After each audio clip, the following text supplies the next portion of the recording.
My boyfriend, Luke, and I have been together for well over a decade now, and we've lived together for a majority of that time. We'd found a quaint, albeit slightly worn, little duplex that was in a good spot and was easy to get to from anywhere, and they were willing to rent it to us right away. So we took it. Our neighbors were a bit of an eclectic mix, but none of them stood out more than Dan. Dan was in his early 50s. He was tall and wiry, with scruffy hair that looked like it had seen better days. It was one of those haircuts where you could tell that the person was in denial about going bald, so they did everything they could to make it look like they weren't bald. Dan was, as I said, in his 50s, but I would frequently see him skateboarding up and down the sidewalks. I mean, good for him. It was neat to see someone his age wheeling it like that, but he would literally be skating around at all hours of the night. I would wake up to go to the restroom in the middle of the night at, 3, and I would glance out the window and see him trying to kickflip off the curb at the corner. A bit weird, but whatever. One Saturday afternoon, Luke and I were out on the porch enjoying the sun when Dan approached us. In a strangely eager tone, he said, "Hey, do you know who I am?"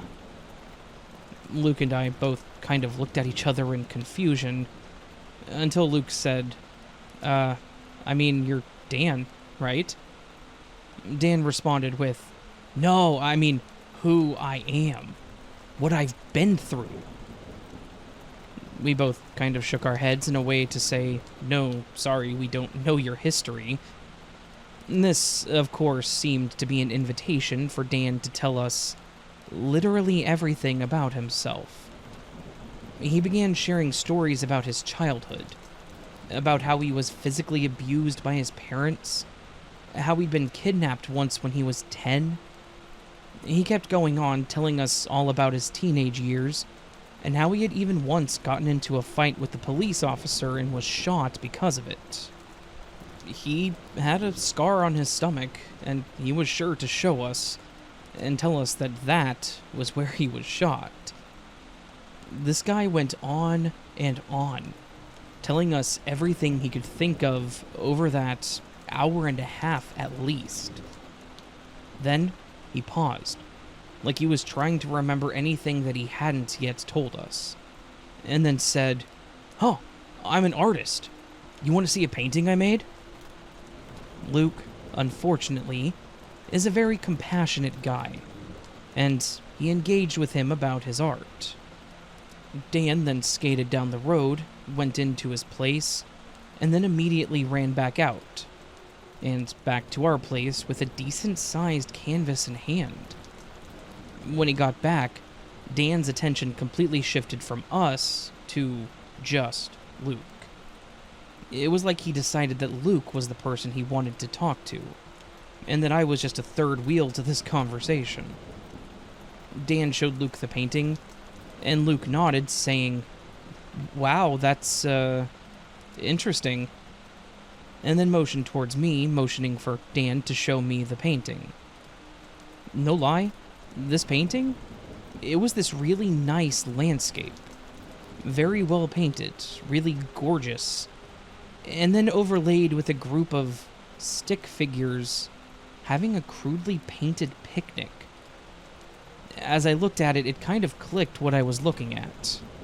This beautiful painting, it was a print of a real painting, and Dan had painted the stick figures over it.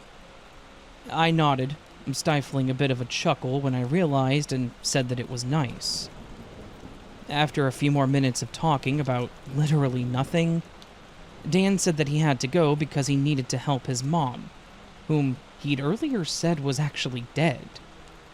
We said okay, and he skated off down the road again.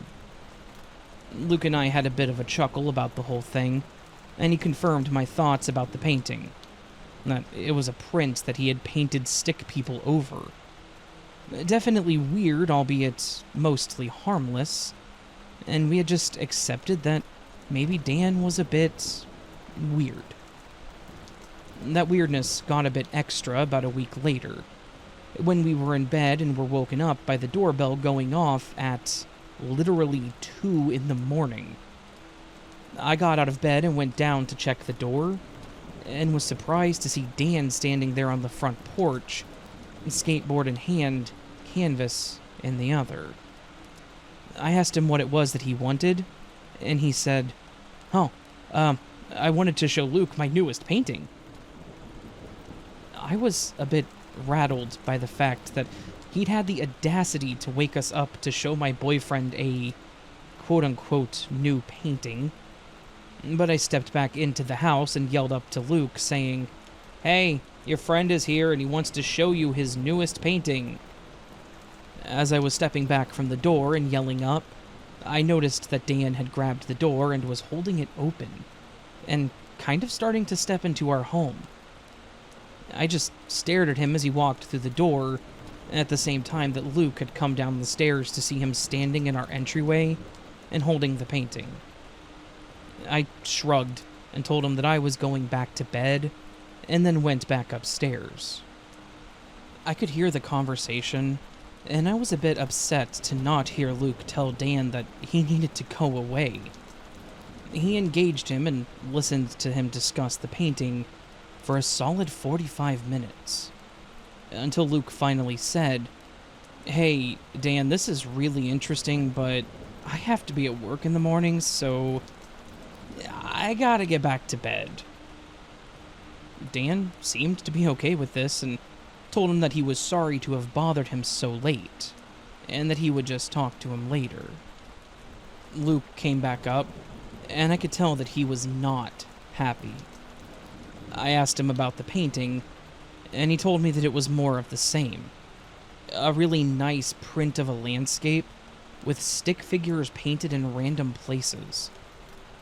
I shook my head and told him that he needed to discuss boundaries with his new friend, and Luke agreed. Then, the worst of the events happened. About 2 weeks later, once again it was the middle of the night and we were in bed.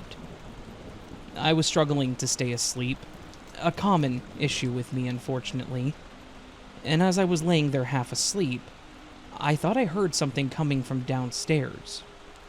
But I was half out of it, so I just assumed that it was the cat or some sort of normal house sounds. I went from a bit unnerved by the strange sound to hitting a sense of terrified realization within a few minutes, when I started to hear what I thought was labored breathing. I knew that it wasn't Luke, as I could hear him snoring next to me, so this breathing was coming from someone or something else. I laid there still for just a moment, making sure that it wasn't my brain doing that weird, half-asleep thing that it can do. But my eyes shot open when the bedroom light turned on. I jumped up, Luke jumped up, and we both sat there just staring at Dan, now standing in our bedroom and holding a canvas. This guy had somehow gotten into our house, was in our bedroom in the middle of the night, and was saying that he wanted to show Luke his newest painting. Luke had clearly had enough, as he started yelling, asking what the hell Dan's problem was. Dan just kept saying, "I made a new painting. I wanted to show it to you." Luke got up out of bed and kept shouting at this man to get out of our house. The whole time, Dan could not understand what he had done wrong. I heard Luke telling him to get out and to not bother us in the middle of the night about his paintings, and then he slammed the door. At that point, I don't think either of us were really able to get back to sleep, and Luke was incredibly upset. The next morning, when we got up, we saw that Dan had left the painting on our front porch with a note that said, "You can have this one, I'm sorry." We also found that He'd actually broken in through the living room window. He had pulled the screen out, gotten the window open, and crawled in. Interestingly enough, we never saw Dan again. We didn't see him skating down the sidewalk. He never showed up again to show us a new painting, and after a few months, there was a moving truck at his place down the road, and new people were moving in. I have no idea about what happened to him, and I know that Luke feels bad about how he'd reacted, but also, screw that. This man had broken into our house in the middle of the night. I don't care if his intentions were innocent. We actually still have the painting. It's a print of a man fishing in a boat on a lake, and there's, of course, a stick figure painted next to him, so it's his normal work. And it's actually hanging up in our garage. Now that all is said and done, I do kind of feel bad for Dan. And I'm sure that he had something wrong with him, and he had taken a liking to Luke for whatever reason. But he had absolutely crossed boundaries that no one should ever cross.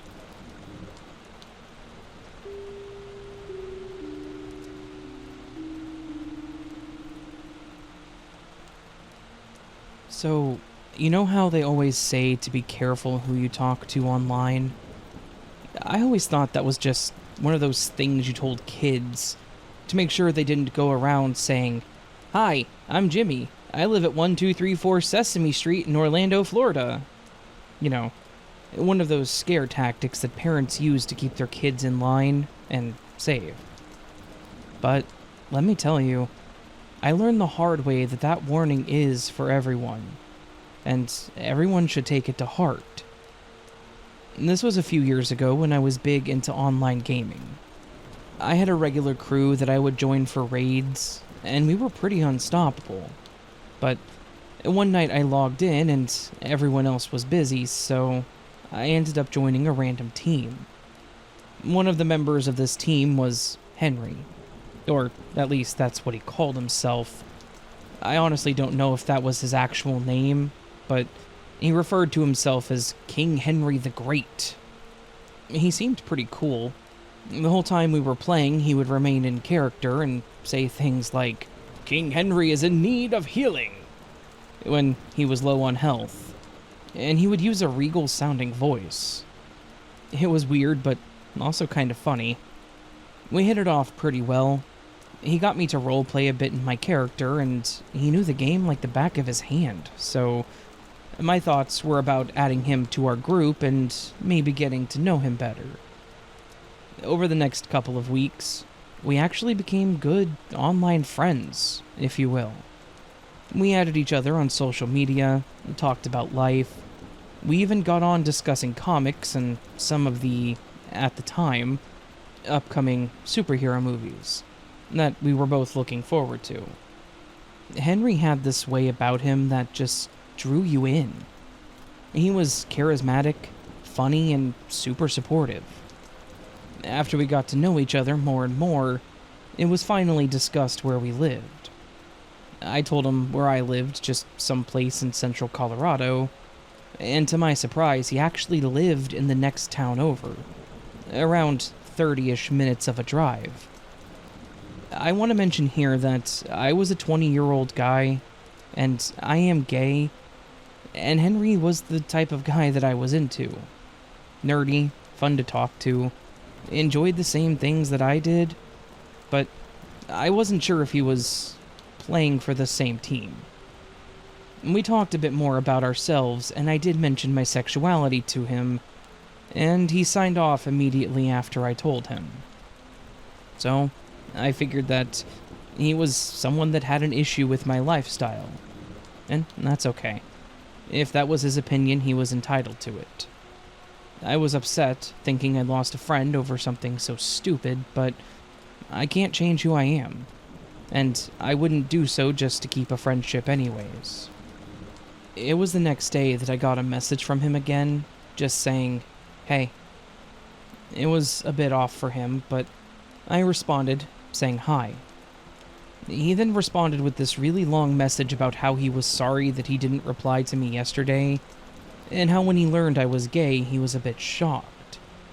But the more that he thought about it, the more he started questioning himself, because the friendship that we'd had felt like more than that. He said that he felt a connection. I told him that I wasn't wanting anything more than a friendship if he wasn't into it, and that I would never pressure someone into something like that. But he immediately responded saying, I think I'm bi, because I still like women, but I think I have feelings for you. We discussed things a bit more, and after talking about how he was feeling, he mentioned that he wanted to meet up to see if we had the same connection in person. I thought, why not? He was a decent guy. We'd been talking for a couple months at this point. What's the worst that could happen? Oh, how naive I was. We decided to meet up halfway at a decent little cafe, one that I was familiar with, and we set a date. I ended up getting there early, grabbed a coffee, and waited for Henry to show up. And waited. And then waited some more. Henry never showed. I was annoyed and a bit worried at this point. Maybe he'd had an accident or something happened, and he just forgot to message me. I sent him a message asking if he was okay. No response. A whole day went by and still nothing from him. 2 days, 3. I was hurt, thinking that he and I would actually get along pretty well, be it friends or more, but he'd ghosted me. I checked his social media to see if he'd posted or anything, but no, just complete radio silence. It was like he had just vanished off the face of the earth. But just when I thought the situation couldn't get any weirder, it did. After about a week of no contact, my phone buzzed with a message. It was from Henry. The message was a bit cryptic and unsettling. It read, "You looked so lonely at that cafe. It's like you were waiting for your Prince Charming, and he just never showed up." Complete with an attached picture of me staring at my phone, holding my cup of coffee in my hand. I froze. So Henry had showed up to the coffee shop, but then decided to just not come in and just watch me? Was this some kind of sick joke or something? I immediately messaged back asking for an explanation, but again, silence. I kind of felt a bit paranoid after this. Part of me wondered if Henry was still following me, if he was driving any of the cars that I passed, or waiting at any shop that I'd entered. All he had done was sent me a creepy photo of myself while I was waiting for him, but it was enough to genuinely creep me out. And this went on for another week, me feeling like he was going to send me another message with another photo of myself. I felt like I was being stalked, even though I don't think I was. I was just feeling like I was. And then, what I guess one could call the finale of his creepy game. 2 weeks after he sent that picture, I got an email. But it wasn't from Henry's account. It was from an email that was literally just a bunch of random numbers and letters. Like the ones that send you a bunch of scam messages. The email didn't have any text, and I almost deleted it thinking it was a scam, but when I opened it, I saw a photograph, and then multiple photographs. The first one was a screenshot of Google Maps with a pin over where I lived. The second one was a screenshot of the same map, but zoomed in with the street view, so that you could actually see my window. Then, the last item in the email was a video that I was hesitant to open. I figured it was going to be a virus or something, but with the other items attached, and the thumbnail of the video that I saw, I knew that I had to see it. I clicked it, and I was horrified.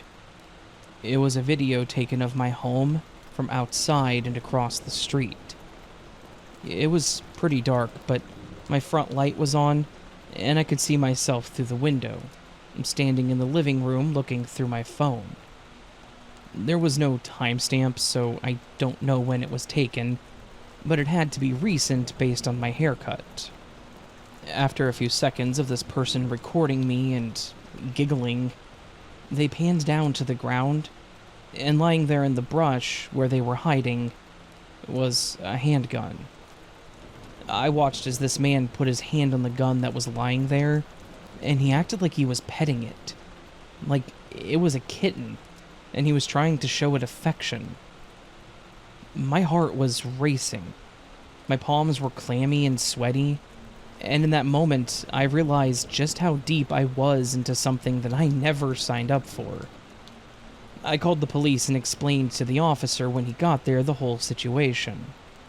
I showed them the email and the video, and I told them that I was pretty sure that this was a guy that I met online. They did take it seriously, thankfully, and they upped the patrols in my neighborhood for a good long while, trying to see if this person ever came back.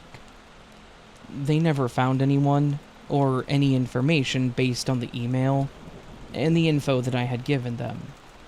Oh, and as for Henry, his social media accounts disappeared. His number was disconnected, and I never received any sort of message from him after this. I moved out of that place pretty quick, having to break my lease and move back in with my parents for a while. I got a new number, and I scrubbed my online presence as best as I could. Even now, years later, I still cannot shake that feeling like I'm being watched, stalked, followed by this crazed man. It's a lesson that I learned the hard way. Just because someone seems to be friendly online, just because you think that this person you're talking to is a normal, level-headed individual, absolutely does not mean that they have good intentions.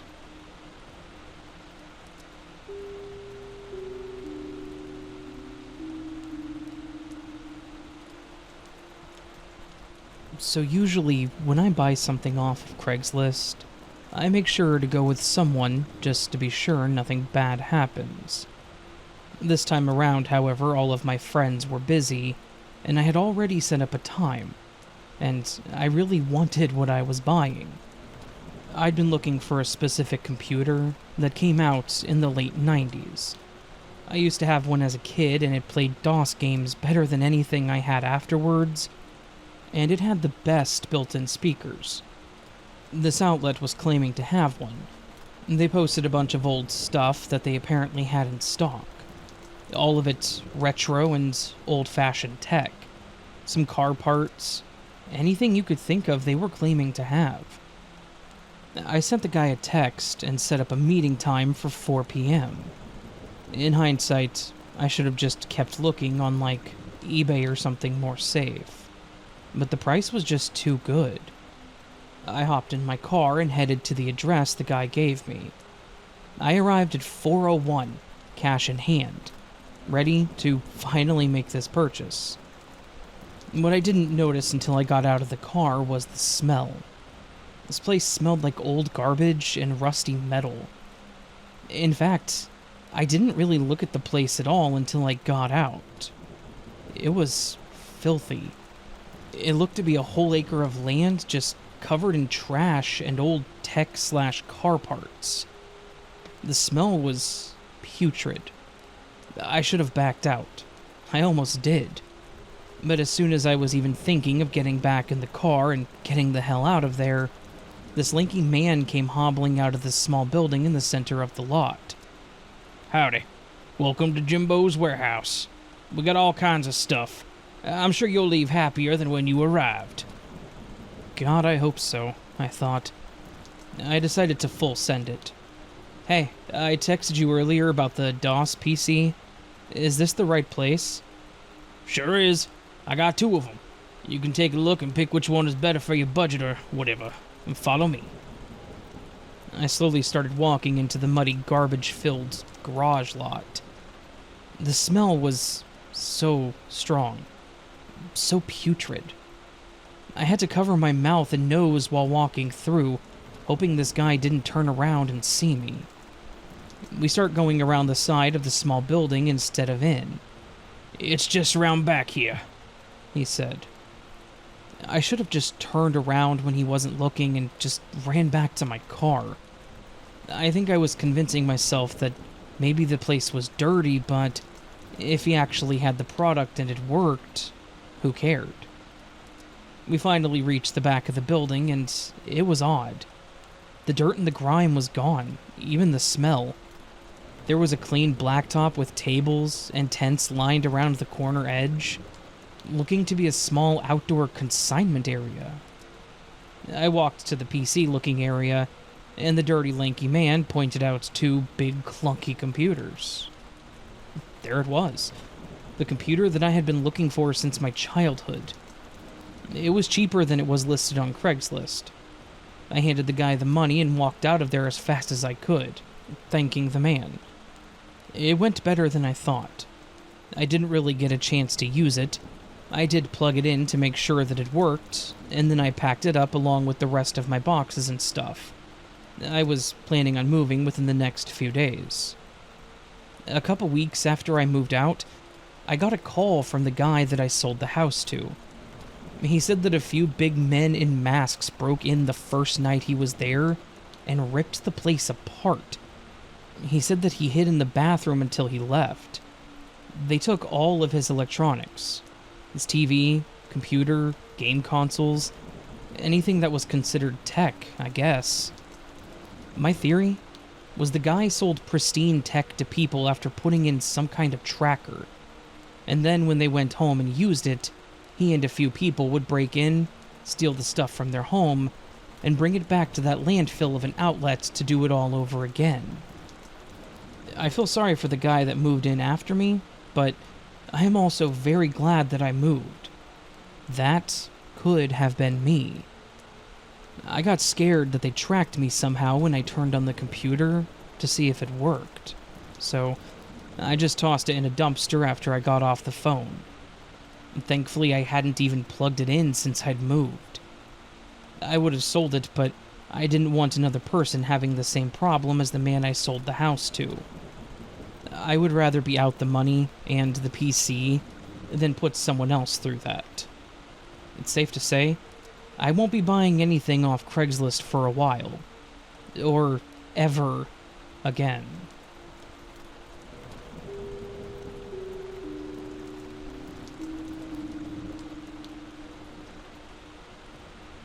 So, I've been a bit down on my luck as of late, and unfortunately have had to move out of my apartment due to the building being shut down because there was a major issue.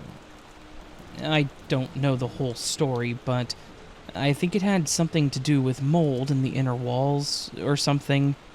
Basically, we were kicked out and told that we could come back eventually, but there's been no updates about it for weeks. It's incredibly stressful not being able to be in your home because of something out of your control, and to not know if you'll be told that you can't come back, and to just get your stuff really sucks. Thankfully, because this was an issue with the property, and not my doing, nor the fault of anyone that lives there, the rental company has to cover our living expenses, until they get everything sorted out. However, they also have the ability to restrict where they are willing to let us stay. And they chose a hotel that is an extended stay kind of place in a rather mediocre part of town. Now, I don't want to complain about a free living space, but this place needed some major TLC.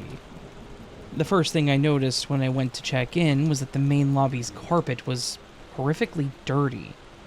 Like, stained multiple colors and fraying at most of the edge kind of dirty. And the TV in the lobby was a thick CRT-style TV that was really small. I know that I sound like I'm complaining, but it's just one of those things that, in 2022, if you see a CRT TV in the lobby of a hotel, it kind of speaks to the quality of the overall hotel. Some people may disagree with that, and that's fine, but that's my opinion. Anyways, I checked in and got my key to my room, which was room 203.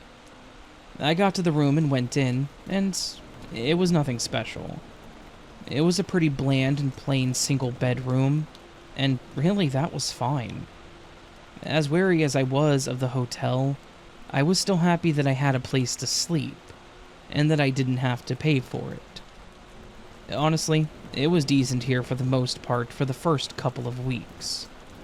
Until one night on the second week, I got a phone call to my room. I answered it because it was kind of weird, and I assumed it was the front desk because who else would have the number directly to my room? I say hello, and the person on the other end says, "Hi, this is Howard from the front desk. There was an issue with your payment, and we need you to come down to the front desk to clear it up. It shouldn't take but a moment or two." I mentioned that I wasn't the one paying for the room, and that it was being paid for by my apartment complex. And after a moment, the guy said, "Huh. Well, if you could just come down, I'll get your info and we'll get this squared away." Obviously, I was annoyed, but just said okay and that I'd be down in a moment. I grabbed my wallet and phone and went to the elevator, and then down to the main lobby. I got down to the desk, and the same woman that had checked me in 2 weeks ago was working. I mentioned to her that I got a call from someone at the front desk saying that there was an issue with my payment. She kind of looked at me confused and mentioned that she was the only person working the front desk that night, and that she wasn't aware of any issues.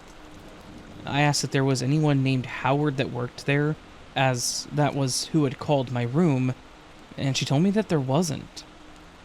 After a few moments of her checking with my booking and making sure that everything was okay with everything, I thanked her and mentioned that it must have just been a prank caller or something. She agreed, but told me to come back and tell her if it happened again, or if there were any other issues. I went back up to the second floor, went over to my room, and as soon as I entered, I realized what had happened. I got in, and my suitcase with all of my clothes was gone. When I went downstairs, the suitcase was sitting on the chair in the corner, as I always do, and when I got back, it was just gone. I immediately called the front desk and told her that my room had been robbed, that someone had broken in while I was downstairs and stolen my items. She was a bit confused on how that could have happened since I was the only person that should have had the key to the room, but she said that she would call the police and would send one of the hotel staff up to the room right away. I just sat there, honestly feeling violated, like I should have realized something was up because there was no way something would have just gone wrong with my payment, as I wasn't the only tenant staying there. I should have asked more questions and pressed the guy, and I would have realized that it was BS. But hindsight is 20/20, right? After a few minutes, I had a knock on my door from one of the hotel staff, and then the police showed up, and I explained what happened to all of them. I told them that I had gotten a call on the phone saying there was an issue that I needed to come downstairs for, and I fell for it. I then said that when I got back into the room, my stuff was just gone. The police asked me if I was the only one that had a key to my room, and I told them that I was, and the staff member mentioned that the only people that could get into the room were the customers that rented it and the cleaning crew. It was at this point that one of the officers asked if they had cameras in the hallways, and they confirmed they did. I'm not going to get into the specific details of all that happened, but they checked the security camera, and they did see someone entering my room. Sure enough, he was using a cleaning crew key to get in. It was a different color than the normal room keys, and the staff confirmed that it was a staff key. Even worse, the front desk knew exactly who it was that was on the camera, stealing my stuff. It was another tenant of the building that I lived in. It was seriously someone else that was in the same situation as me. They had decided that they would take the time that they were stuck in this hotel to steal a key from a staff member and rob the other people staying there. I think he was surprised when I mentioned that I was from the apartment complex, because I think he was targeting other people, but he still saw opportunity and took it. After the front desk confirmed who he was, the officers went up and checked out his room and, well, long story short, he was put in cuffs. He'd mostly stolen small things from people while he was there, but when he got to my room, there was nothing sitting out, except my suitcase full of my clothes. So, he just snatched the whole thing and ran. Hence why I was the first to complain about this. I was the first to have noticed. In the end, he was arrested, and I got my stuff back. I am, actually, as of the time of writing this, still staying at this hotel, because I don't have much of a choice, really. There haven't been any more issues, thankfully, but I'm kind of paranoid now about everything I hear in the hallways, thinking it's going to be someone breaking in. I know that's dumb, but it's just a response to having my temporary home violated like that. Hopefully I get to move back into my apartment soon, like hopefully by the New Year's kind of soon, but I'm not holding my breath.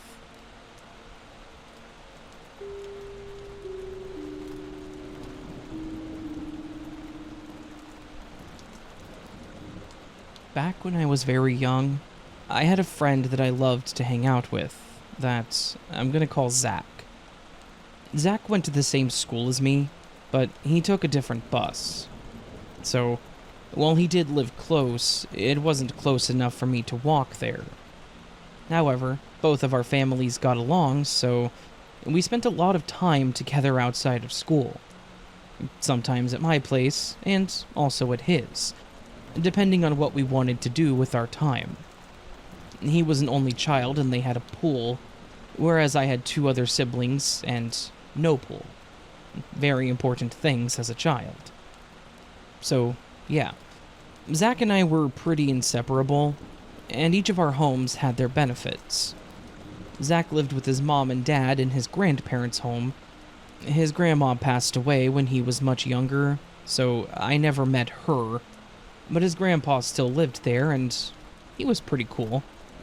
Every time I would come over, he would show me some new magic trick. Usually they were card tricks, but he had a few other ones that I remember involving coins or other smaller objects. I thought it was really cool and actually looked forward to it when I would visit.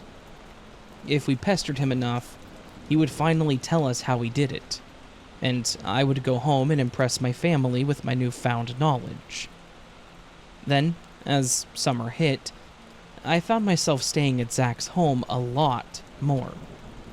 However, my family took a vacation, so I didn't see him for about a week.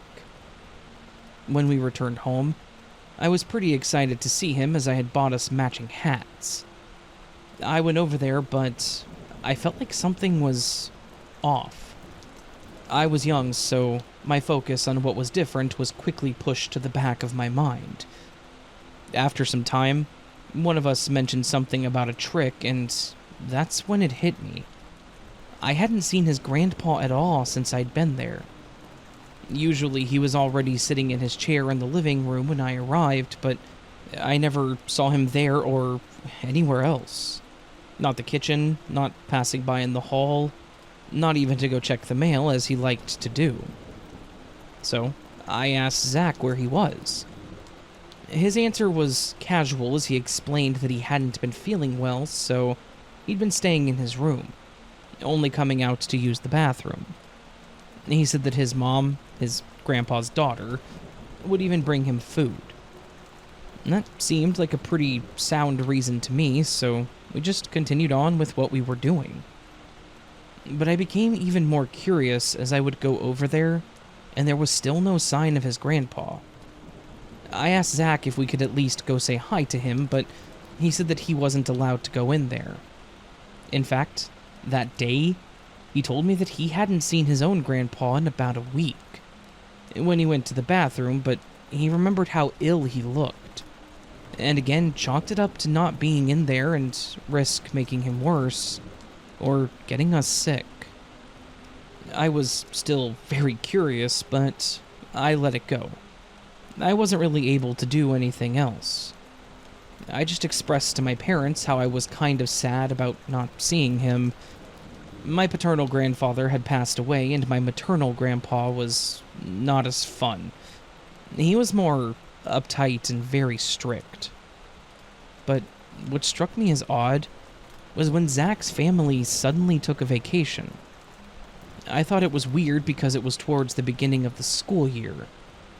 Of course, I was a little upset that my friend just wasn't showing up for school one day, but I still found it an odd time for a vacation. And my parents agreed. They told me something about how some people can only go at certain times, so I just let it go and patiently waited for him to return. But when he finally returned, and I was able to come over again, things definitely felt off. One of the first things I noticed was all the candles that were always lit. I remember one time when my mom dropped me off, our moms started talking about them, and she told my mom about selling them. Then I noticed the locks on Grandpa's door. It was what I now know as a deadbolt-style lock. I asked Zach about it again, and he said that his grandpa wanted to be left alone, and so he added the lock while they were out on vacation. I may have just been a kid, but everything about this seemed really weird. His grandpa was always the social type and very friendly, so it was so out of character for him to become so reclusive. It was probably life as normal for the next month or so, until one day Zach just wasn't at school. I went home and told my parents, and I tried calling to see if he was okay. No one answered. Then, the next day, he was absent again. My mom said that he was probably gone because he was sick and would return a few days later. But that never happened. Days turned to weeks, and then months. But I never saw Zach again. I was relentless, and I asked to go to Zach's to see him, and my parents reluctantly agreed. But when we arrived, she stopped on the street and showed me how the house had looked abandoned. All the toys and decorations in the yard and on the porch were just gone. My mom quickly told me that it looked like they moved, and apologized that it was so sudden and without knowledge. I remember being so upset for weeks. My best friend just up and left, even though I know that it wouldn't have been his choice, obviously, and he never told me or warned me about it. It took me some time to finally get past it. I did have some other friends, but Zach really was my best friend. Fast forward, and I'm now 28, and being invited to our high school's 10-year reunion.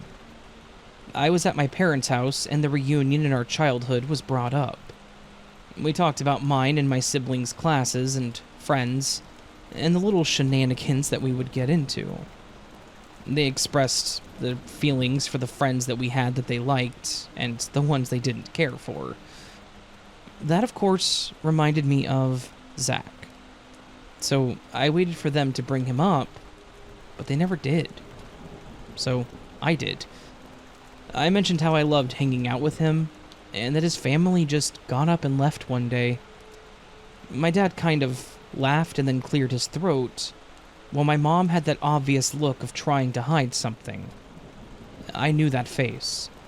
She did something similar when she would tell us kids an innocent lie, like to dissuade us from waking up for Santa Claus on Christmas Eve, so I asked her what was wrong. She explained that she knew more about Zach than she let on when I was a kid. Zach and his family didn't just move one day. They were pretty much forced out after a secret they kept was finally dug up. Apparently, Grandpa had definitely been pretty sick, but that was just the tip of the iceberg. When he fell ill, they kept him in his room, but tragically, he passed. However, Zach's parents never reported his death. In fact, they kept his body in his room, covered up and locked in. My parents bounced ideas off of each other and determined that, based on the timing and what they heard on the news, they probably went on their vacation because of the smell. Then they returned and Mom went into heavy cleaning mode, including air fresheners and candles everywhere. When my mom talked to her about candles that day, she said that she could smell something in the air and that it was a smell that she was familiar with. And she used to volunteer for an animal hospital, and they took in animals that were found deceased. She got used to the smell. Because of this, and me telling me all about their grandpa being sick, she called in for an anonymous welfare check. Shortly after, and when I mentioned Zach not being at school, she drove over to their home and saw cop cars and a coroner van out front. She saw Zach's mom out front with a red face and watery eyes like she'd been crying. It didn't take long for the news to pick up on it. Body found in home. Zach's grandfather had died in that house, and they all continued to live there, while he was just left in the bedroom. I was horrified when she told me this. I had stayed in that house while he was there, most likely already dead, but it now made sense as to why my mom didn't let me stay overnight after that day that she came in with me. Some of this was rumored, but putting it all together, it makes sense. Zach's grandparents were pretty well off. They owned their business, but it was shared with their business partner. When he passed, he would leave the business to his partner and not his own daughter. I'm sure he had his reasons. They did live in his house, after all. On top of the business shares, he also got Social Security checks that were pretty much going into their pockets. And if they reported him as deceased, they wouldn't get any of that anymore. So, they tried to keep up the charade as long as possible. Of course, when the welfare check was called, they demanded they open the grandpa's door, where they then found his body. As soon as Zach came home from school, they were gone. His parents were charged with fraud, so Zach was sent to live with someone else. Someone that we didn't know. So, that's how I found out, kind of, what happened to my childhood best friend. The whole time I was sad about not seeing his grandpa, and then sad to just unexpectedly lose my friend. My parents, of course, never told me any of this before, which was understandable, but now that I'm older, it creeps me out knowing how close I was to a dead body, and that they even knowingly lived there with it. I just hope that Zach, first off, wasn't aware of what was happening, and second, I hope he got to live a happy life after he moved, and got away from his messed up and greedy parents.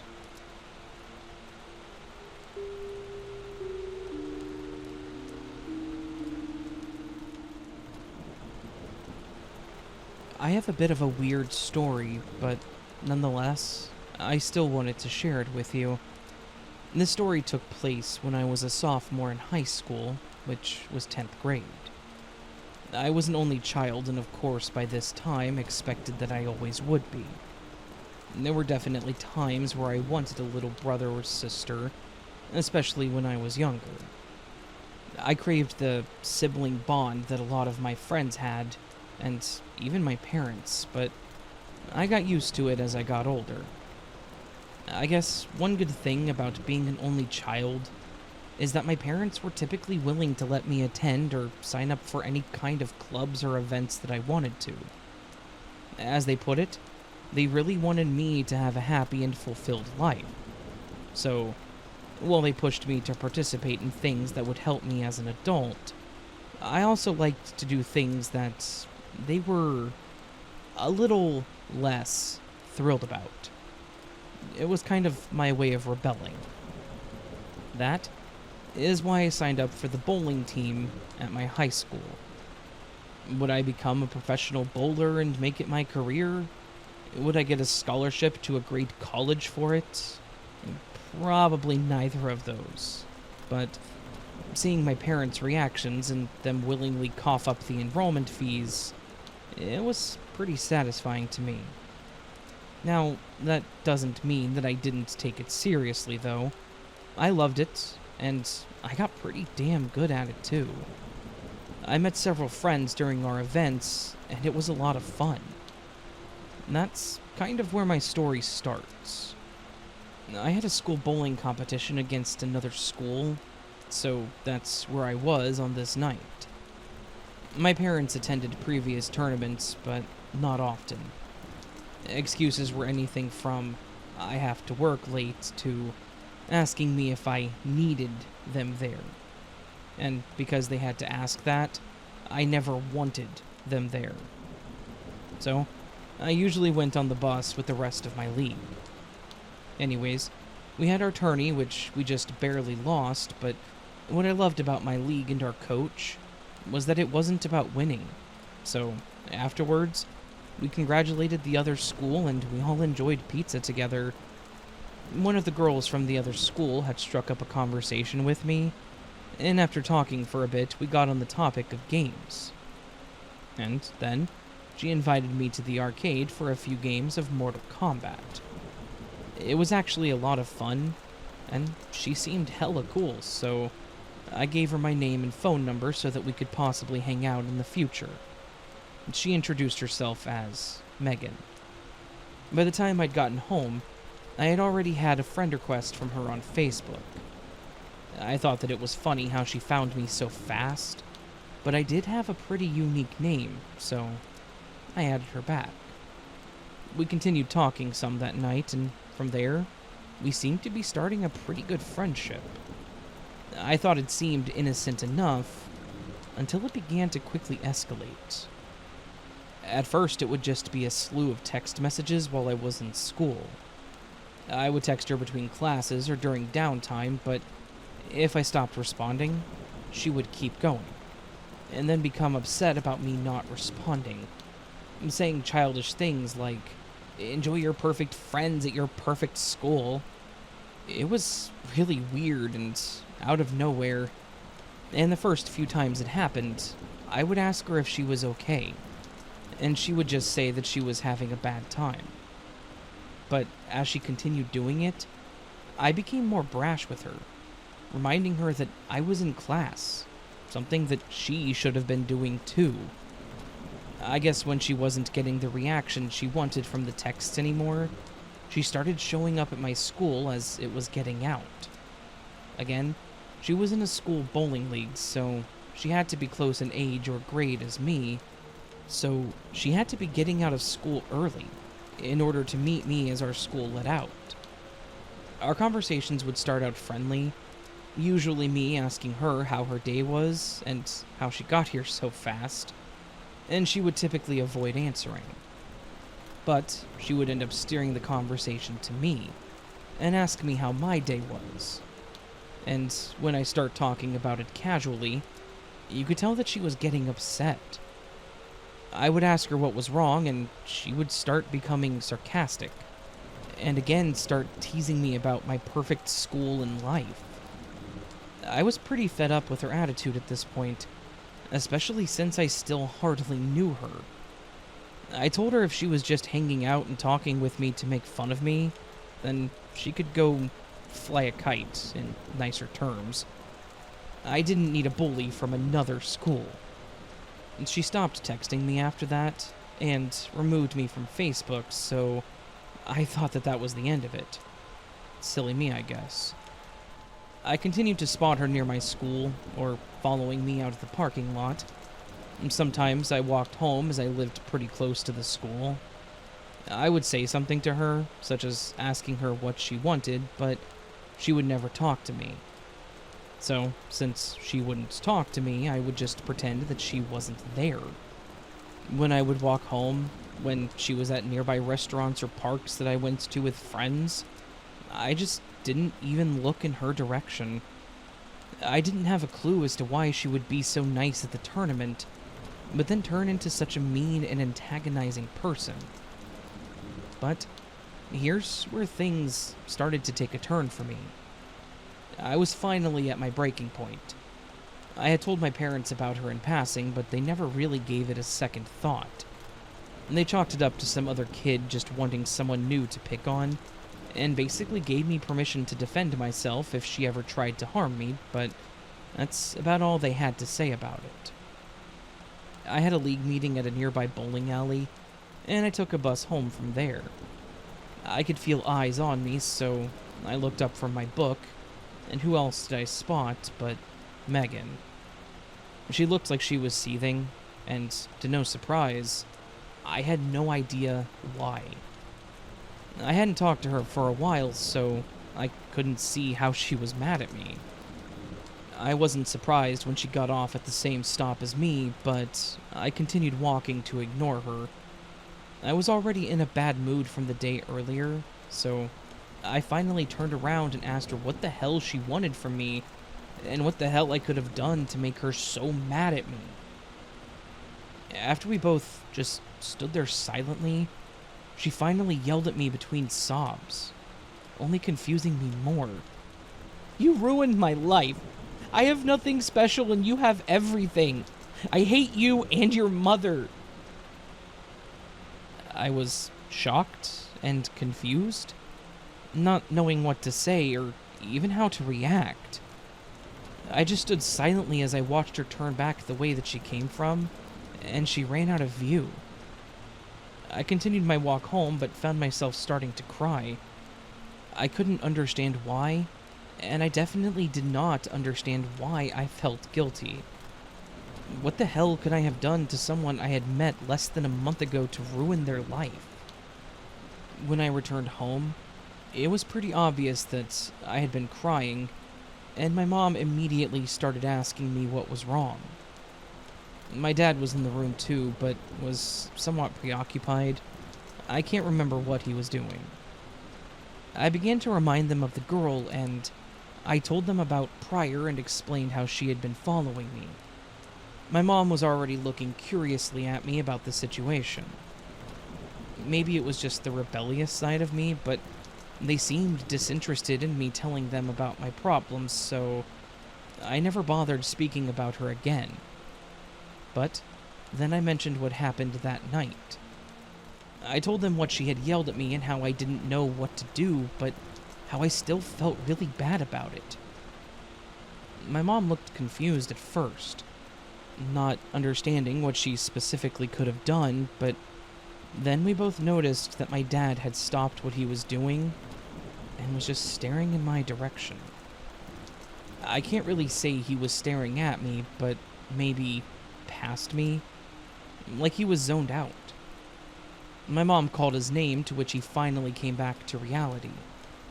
He apologized that I had to experience that and said that he would look into it, making sure it wouldn't happen again.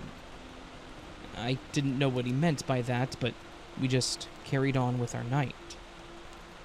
Later on, I was in my bedroom doing whatever, when I wanted to grab a bottle of water. As I came out of my room, I could hear my parents talking, and I heard my name, so I immediately became nosy. That conversation that they were having changed my life forever. Based on what I heard, I could piece things together, and I had to confront them for it. They couldn't deny what I heard, but tried to just play with words. I was old enough to know better, though. Come to find out, before I was born, my father had an affair. But that affair was with my mother. She was the other woman. His ex became pregnant, but he wasn't ready to settle down yet, so he messed around. And that's how he met my mom. He ended up leaving his ex and signed over his rights to his daughter, saying that he didn't want anything to do with her. But karma came back around, apparently, because my mom ended up pregnant with me a year later, and he decided to stick around. I think my mom had a lot to do with that. So this was obviously quite the blow to me. I had always wanted a sibling, and even though my parents did take good care of me, they were also honest. And they told me that I would be an only child because they didn't want any more. Hell, they never even wanted one. But finding out that I at least had a half-sister out there had so many emotions swirling in me. She was obviously mad at me, or my family, but I could understand why. And I just wanted to hug her and apologize. My parents, of course, thought that it was a bad idea to get involved for the longest time. I didn't care. I wanted her in my life, even if they didn't want her in theirs. Over time, the relationship with my parents kind of deteriorated. But after a while, my mom understood my reasonings and gave me her blessings. It was difficult at first. Megan was apprehensive and thought that I was just coming around to, I guess, brag further about my perfect life. But she finally began to trust me. We actually had a lot in common. We shared pictures of our childhood, hung out after school, and I even helped her with one of her classes. We grew to actually have a fairly normal sibling bond, and I'm so thankful to have her now. So, there's my story of how my stalker turned out to be a sibling that I didn't know I had. I didn't know what to think of her at first, or what her intentions were with her being so angry and following me, but I'm glad that I happened upon my parents' conversation. And I'm very thankful to have her in my life now.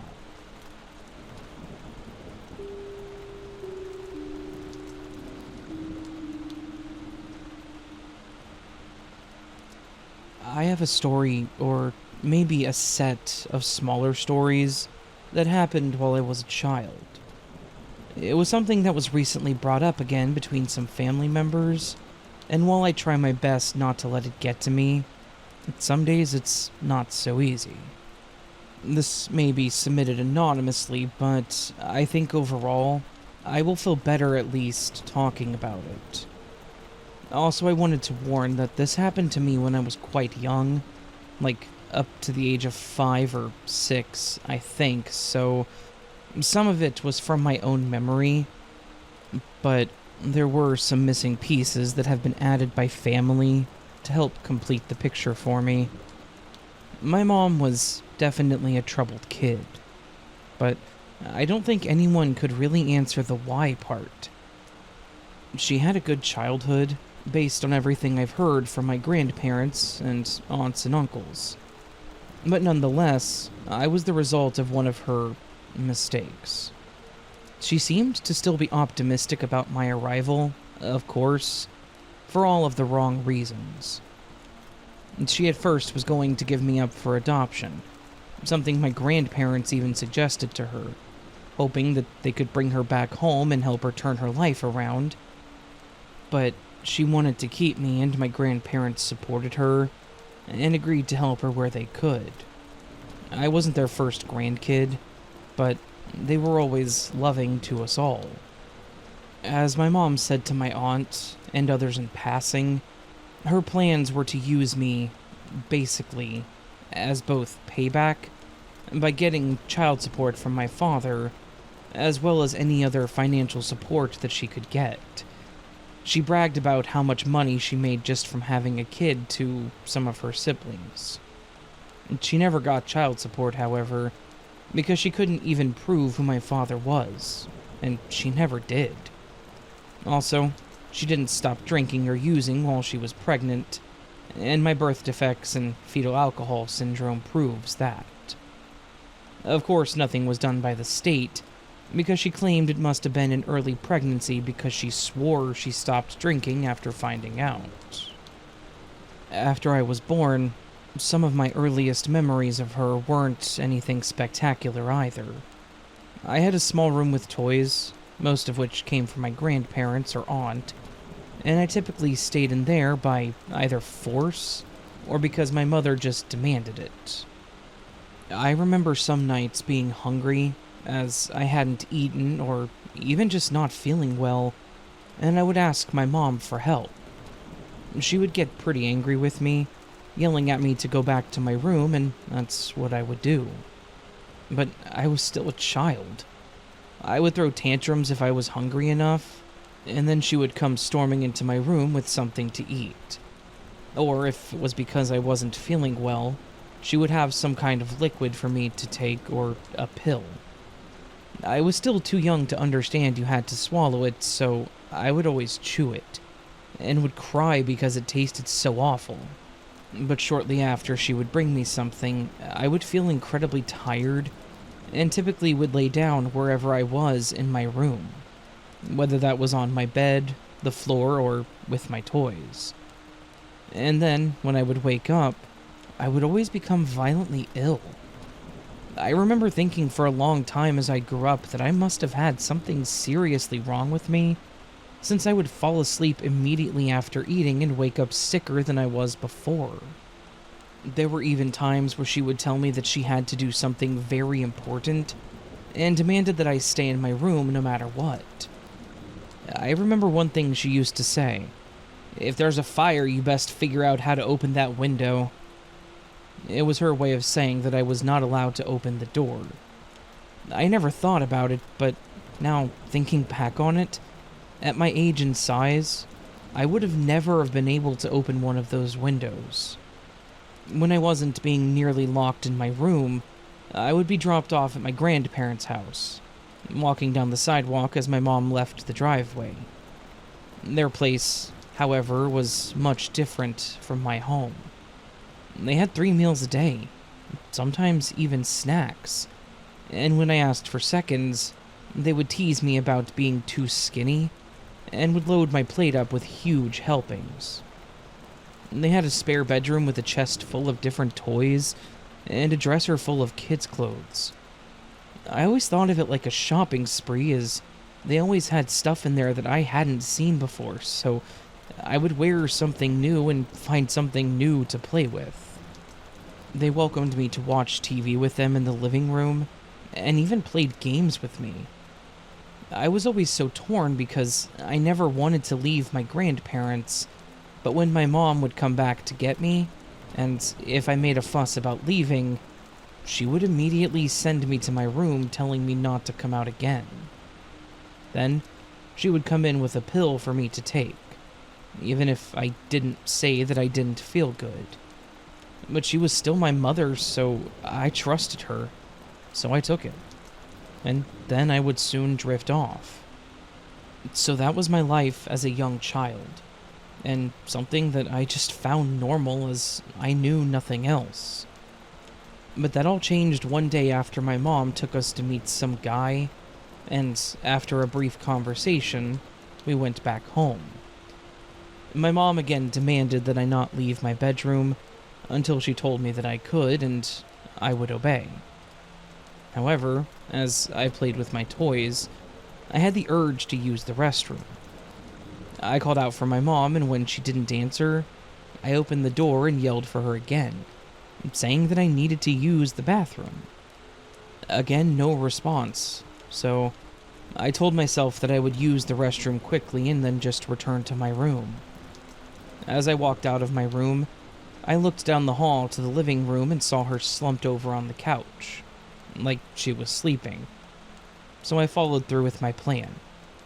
I then went back to my bedroom and, shortly after, went to sleep on my own that night. The next morning I woke up and repeated my plan from the night before. The second time she was still on the couch, but she was more so laying down rather than sitting up like she had been. I went back to my room and played for a while, until I could no longer ignore the sound coming from my stomach.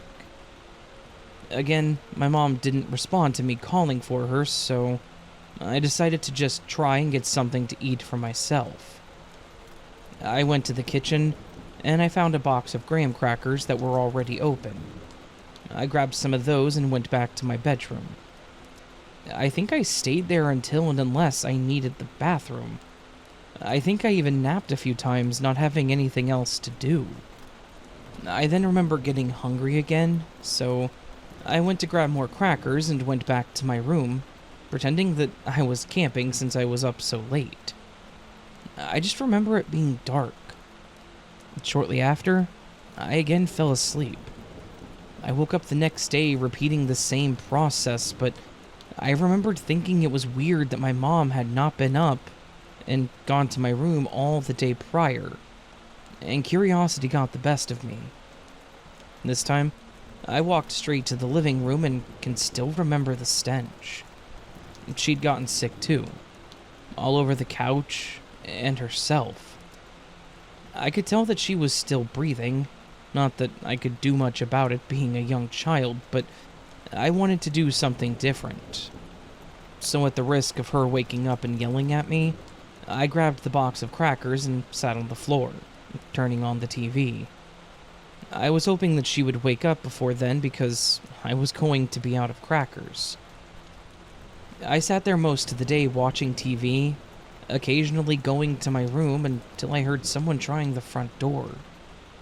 I knew I was told to never unlock or answer it, so instead, I curled up on the couch with my mom hoping they would go away.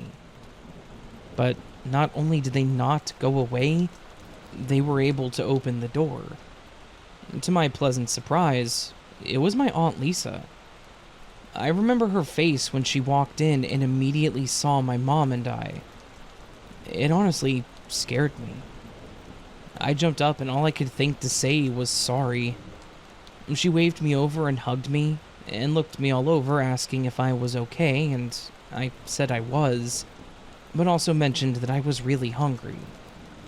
She asked me to go to my room to get some clothes and toys together, as I was going to stay at Graham and Gramps for a while, which made me happy, so I did what she asked. The next thing I know, my aunt came to my room and she looked really sad, and she started putting my clothes and toys that I picked out in a plastic bag. Then she carried me out the door. I remember looking back at my mom one last time, and I saw her now sitting up on the couch, but her head was still slumped over and her hair was matted with stuff in it. That was the last time that I saw her. My aunt took me to McDonald's before taking me to my grandparents', and I just remember being really happy to be there.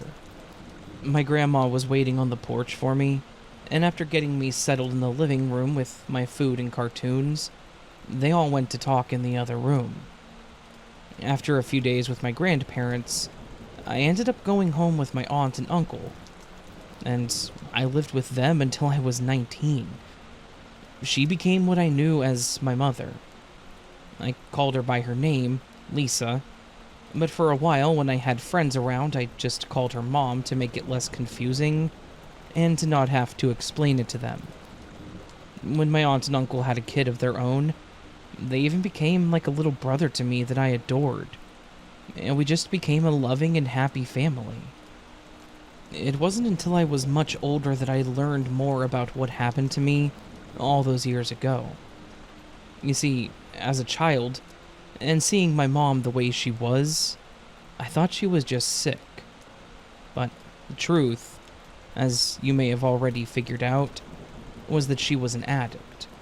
And when she was having withdrawals, or in between, me being around and needing the bare minimum to stay alive annoyed her, and it got in the way. So, she fed me pills, and God knows what else to keep me quiet or mostly unconscious. When I went to the doctors as a kid, I remember them doing a lot of tests, and they even took some of my hair. My aunt confided in me years later that that was one of the reasons that she won custody of me. And she checked that my mom was still alive, and then called the cops as we left. I appreciated her honesty when she told me that she didn't care if she lived or died, based on how she was treating me. As of today, I have not heard from my mom since. She tried to get custody back when I was in grade school, but not only did she constantly fail to show up to any of the hearings or complete any of the paperwork, She also never completed the rehab, which was a requirement. After that, she seemingly just disappeared from our lives. She even stopped calling anyone for birthdays and holidays, and to be honest, I'm okay with that. I'm okay if she is never a part of my life again. She could have easily killed me, pumping me full of whatever drugs she had, and not to mention the different people that she brought around. I'm just incredibly thankful that I had other family members that stepped up when she obviously couldn't. And that's all that matters to me. I know that there are kids out there that aren't as lucky as I was.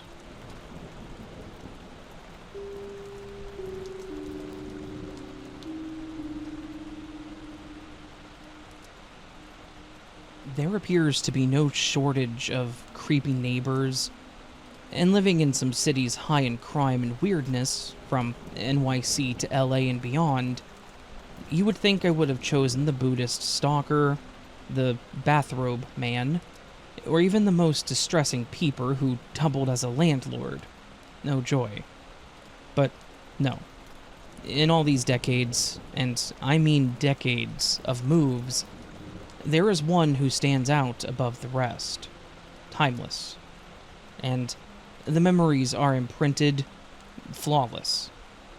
It goes way back, way into the deep recesses of a childhood that was already old somehow. We had lived in Seattle.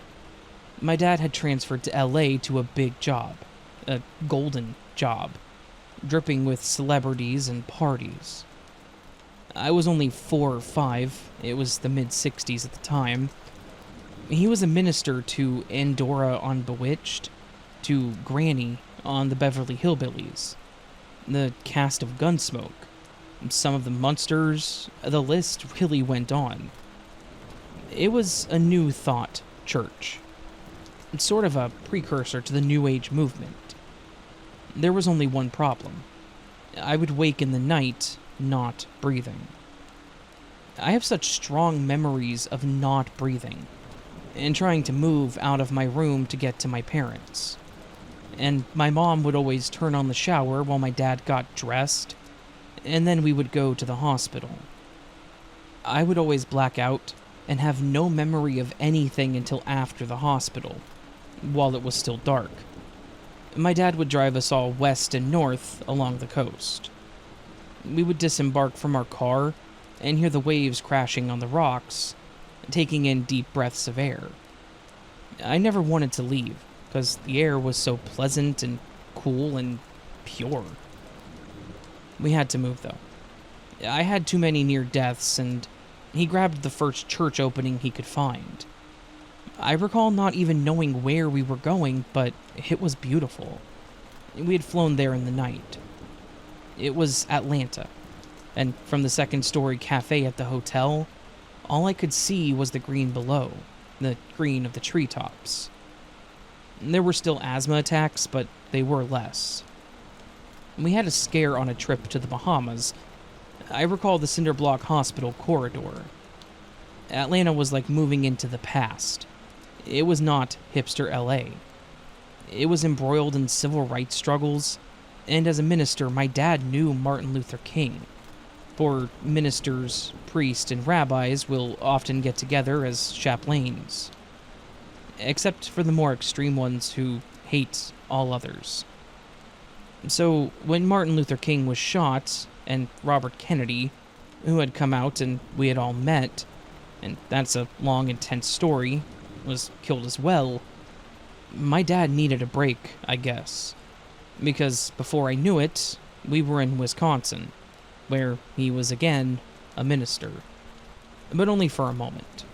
And then he dropped out of the church for a time and went back to college in a small town, and we rented a house in an old neighborhood there. Sorry to give such a long-winded introduction, but I felt it was important to show that we had been around a bit, and we'd seen plenty. We'd cruised down Sunset Boulevard, and we had been there for Martin Luther King's march, the first one. So this new move seemed like a breather. Small town, quiet homes, some very nice Victorians with smaller 50s homes as well. The eclectic jumble of a downtown living area. There was a hippie couple who owned a head shop living above us in the renovated attic. There was an East Coast couple who wore tie-dye and gave me pet gerbils in the biggest, coolest aquarium, outfitted with Mr. Zimmerman's hand-carved cedar tunnels and bridges. In a ginormous house catty corner behind was a family of 10 kids, which was pure heaven for me, an only child. And they were fun kids. We had the best time in the leaves when they fell, and we would build forts and houses, or even pirate ships, singing X marks the spot with a dash and a dot. There was an old penny candy store still in business on the corner. It was dark and the paint had come off of the little building. In the summer, when we would come in from the light, it was impossible to see. It was easy to bump into jars of candy on the long counters. It was funny that across the street was a dentist who only gave out balloons on Halloween, next to the degenerate who gave out joints and pennies in his underwear for trick-or-treaters. And then, there was that neighbor on the other side of us directly. It was a family, but the person who stood out, the one that you saw the most, was the father. And my dad, who never gossiped about neighbors, he was a busy guy, even began to notice him. This was a college town, so casual. Yet, from our many windowed place on the corner, you could see him. I am sorry that I can't recall his name now. He walked in a perfect gray suit with a fedora hat. Again, also neat and of another era. There was something anachromatic about him. He was on the thinner side. Pale, sharp features. He would walk alone, but as if on a mission. And he was never without a cigar box that he held on to tightly as he walked. Years later, stories would come out about the men in black, and he looked so much like those images. An expressionless face with some sort of determination. Men in gray, and what was in that cigar box that accompanied him on each walk? What's in that box? Why is he dressed like an undertaker just to walk around the neighborhood? It's 80 degrees out and he has on a tight tie. It had such an unsettling Cold War vibe. And our big window, with inadequate coverings, just added to the creepiness. You could be lost in thought, looking at goldfish or waiting for a pie to be baked, and absent-mindedly look out the window and there he would be, staring right back in from across the way, as if he had been there, unnoticed, for hours. He would not turn away upon discovery either. My dad's OCD would kick in over the curiosity about who this man really was. Were the contents of the cigar box drugs or mini flasks of booze? Or was there a transmission device inside of it, like spyware from Get Smart, the innovative covert operations comedy? Would we ever have a gotcha moment watching him talking into it? He did not appear to have a job, or maybe walking around and looking creepy was his profession. Was he a paranoid delusional? Was he a German war criminal? Our interactions with him consisted mainly of what has already been mentioned. A through-the-window affair of him on his solitary strolls that were eternal and insidious, purposeful and mysterious. He walked around the neighborhood, but he was not of the neighborhood. Sometimes, my dad would shrug and say that he didn't even look like a Russian or German spy, more like some wax creature from outer space. Our only close encounters with him, and more broadly, his family, would come after a trip. Our house was a rental while my parents went back to school. It was a big place, but not beautiful, just utilitarian, with a plain grass yard in the front, and only scotch thistle grew along the front border of the house, blooming purple. We had gone on a microbus camping trip in Canada, and upon return, saw the thistles had been cut down. Several days later, the neighbor walked by when we were outside, and he said that he had done it. It was eerie, because he had waited for us to go on holiday and then trespassed. He seemed gleeful in his own alien way, and he wanted to get pleasure from getting us upset, it seemed. Just such a weird ambush to get all fired up about. To go after 8 thistle plants. He really was proud of himself. He'd sent a message to us. Now, this part I will never fully make sense of. There was a family, I had mentioned, though mostly unseen. There was a wife who we never saw speak, and only come out the back door without looking so much as up to the car and the detached garage for grocery runs. And they had a daughter, a few years ahead of me in school. I feel that she was in the 5th grade. She was, of course, more than welcome to play with the rest of the kids who jumped in the leaves out back, but she never came out, and she was pale. She never showed emotion, and seemed more like a little adult, unlike that giant Catholic family with the kids who were always making faces and laughing, especially the little boy who was only about a year younger than me. He would always be sticking out his tongue or making his eyes pop out. This was so odd, but I was invited to spend the night at her house. At the house of the fedora-hatted cigar box man's. I have no idea why my parents said yes. I recall being sort of uncomfortable with the whole thing.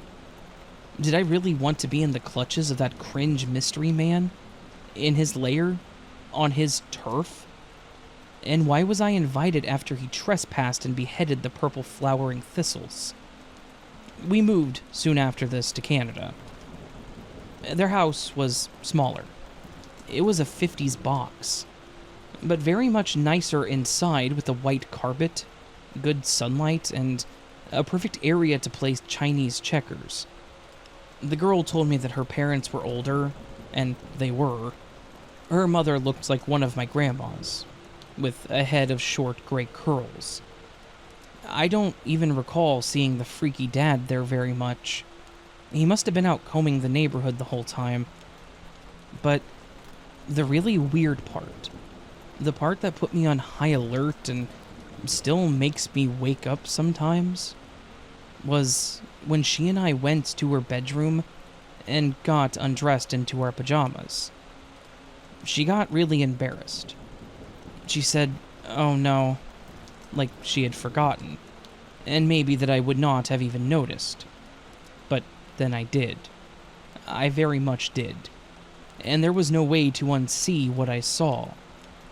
Her smooth body, her belly, to be exact, was missing a belly button. She had no belly button. She had no belly button. Suddenly she's talking fast and low, saying it's why she avoids swimming and only has a one-piece suit, and that she never wants to be discovered. She begs me not to tell anyone. I recall just staring, taking it in, knowing that I would never have another chance, and giving myself the space to really see that she did indeed have no belly button. And indeed, she had none. It was so disconcerting, and of course I told my parents when I came home, and they didn't even question me. It seemed to just make sense somehow. Of course, the progeny of that alien neighborhood cigar box carrying MIB would not have a belly button. It made perfect sense. They were hatched. They were from a lab or from space. Or was she some kind of experiment of his? Soon, the snows would come, and we would be lifted out of the US and into the frozen canals of Ottawa, dripping on pastries and surrounded by ski resorts. I would miss the faces of that dear town. Studious Veter, or Tony, whose mom had a car that could drive in water, getting lost in the big family, tearing around their boarding houses like residents or tree-rich yard. We would go on to move again and again and again. New Mexico, Chicago, the Northwest. But never in all of these well-traversed years of absorbing people and places has there been anyone so singularly mysterious as the girl with no belly button and her father, last seen standing at night in the rain under a light, much like a haunting movie poster that would come out exactly a decade later for The Exorcist, only staring inside our homes at us. And for how long? There are so many questions about the nature of life and existence itself, and the voyeur next door just added another confounding set of unknowns in motion. Is there anyone out there who has ever had a similar experience? Thank you so much.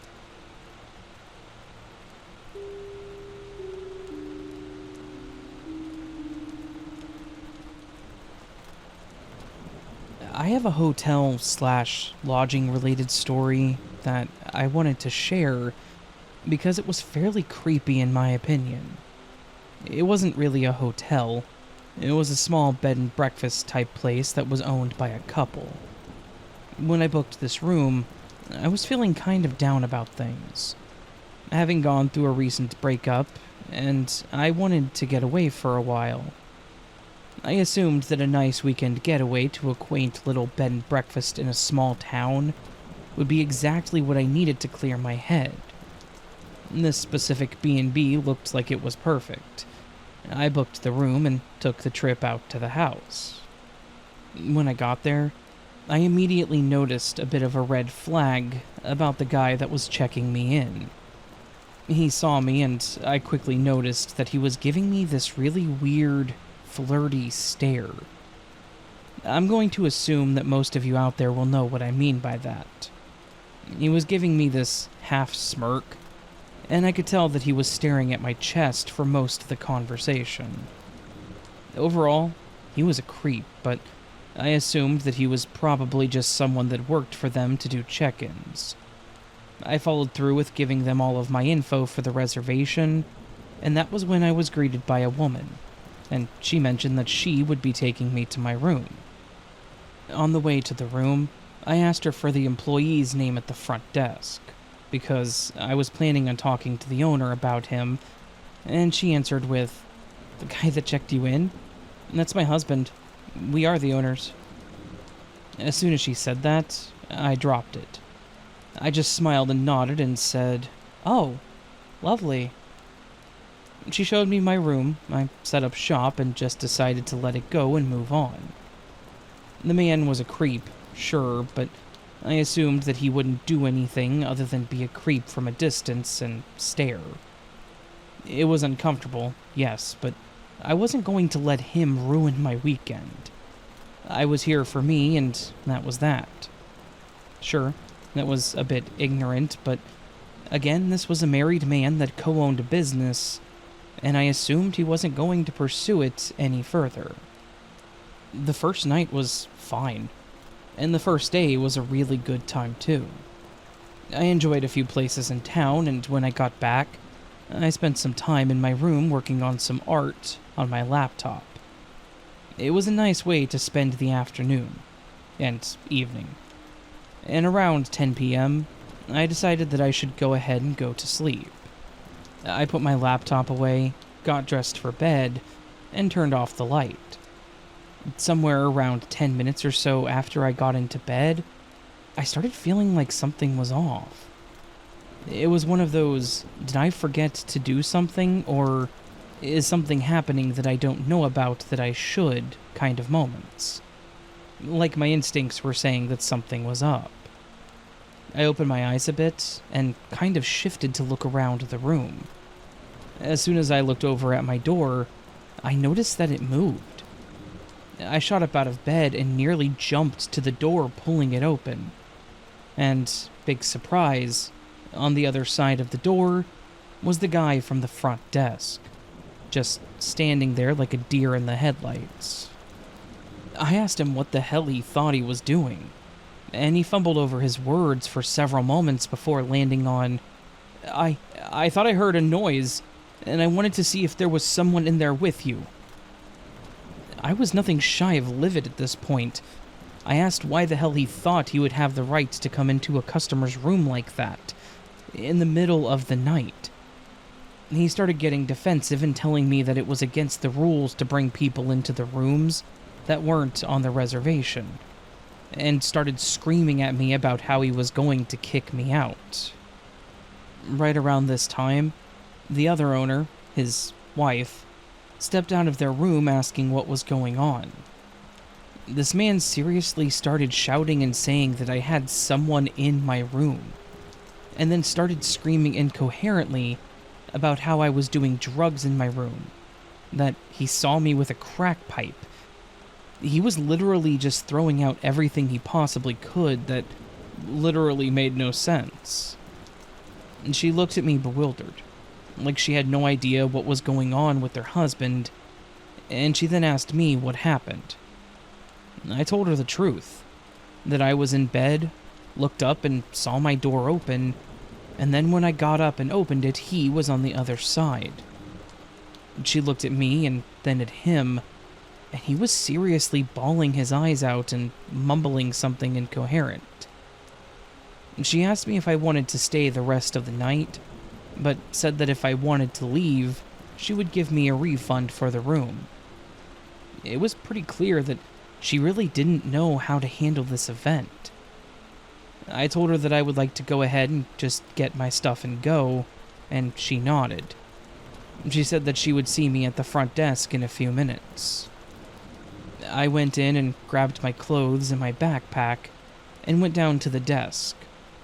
The woman was incredibly apologetic. She mentioned that she had no idea why he did what he did, and I really think that she was just in shock that something like this had happened. She did end up refunding me for the whole stay, and again mentioned that she was sorry. I accepted the apology, but mentioned that she really needed to deal with her husband. She agreed. After that, I went ahead and stayed the night in a close-by hotel and just put it behind me. Was it creepy as hell? Yes. And could it have gone really bad really quick depending on what his intentions were? Absolutely. Honestly, I was just glad it was over, and that I didn't have to think about it again. I clearly never went back, and I'm just hopeful that she got away from that creep of a husband, because he was most likely going to escalate at some point, if he wasn't dealt with. My self-care weekend was ruined, but it's alright. I moved on and got past all that, and life is better now. Even though I am a bit iffy on staying anywhere other than large hotels.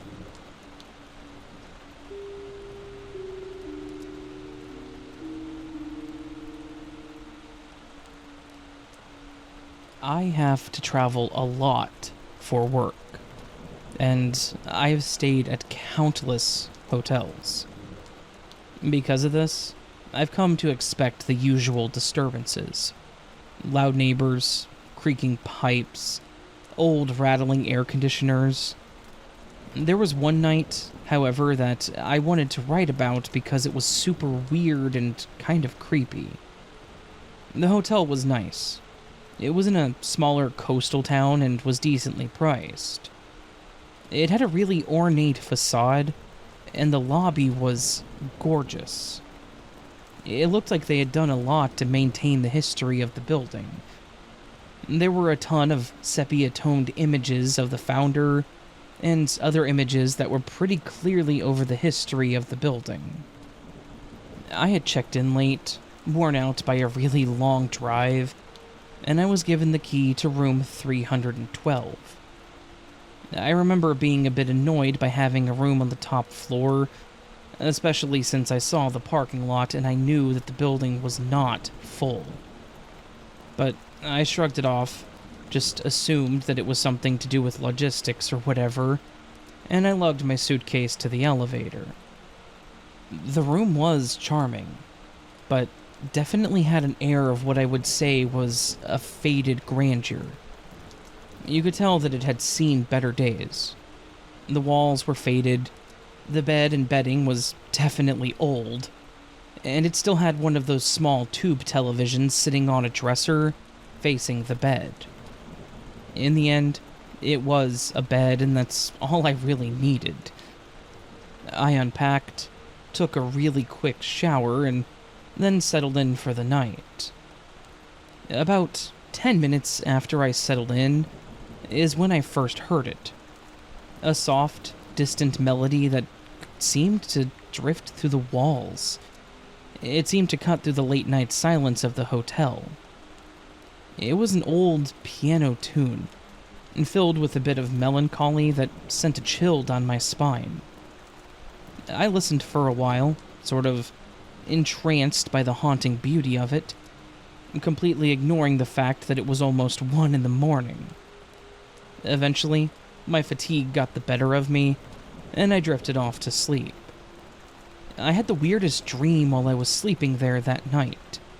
A dream that I was basically a fly on the wall in the hotel way, way back. It was a strange dream that I wasn't really part of. It was like I was just watching the front of the hotel back when it first opened. Nothing really happened, but I remember seeing people dressed like it was the 1920s, running around like crazy. And seeing the man that was labeled as the original owner downstairs at the front desk. He was helping customers, getting luggage upstairs. When I finally woke up, I assumed it was just my brain being influenced by the last interesting thing that I had seen that night, which was all the stuff downstairs about the hotel.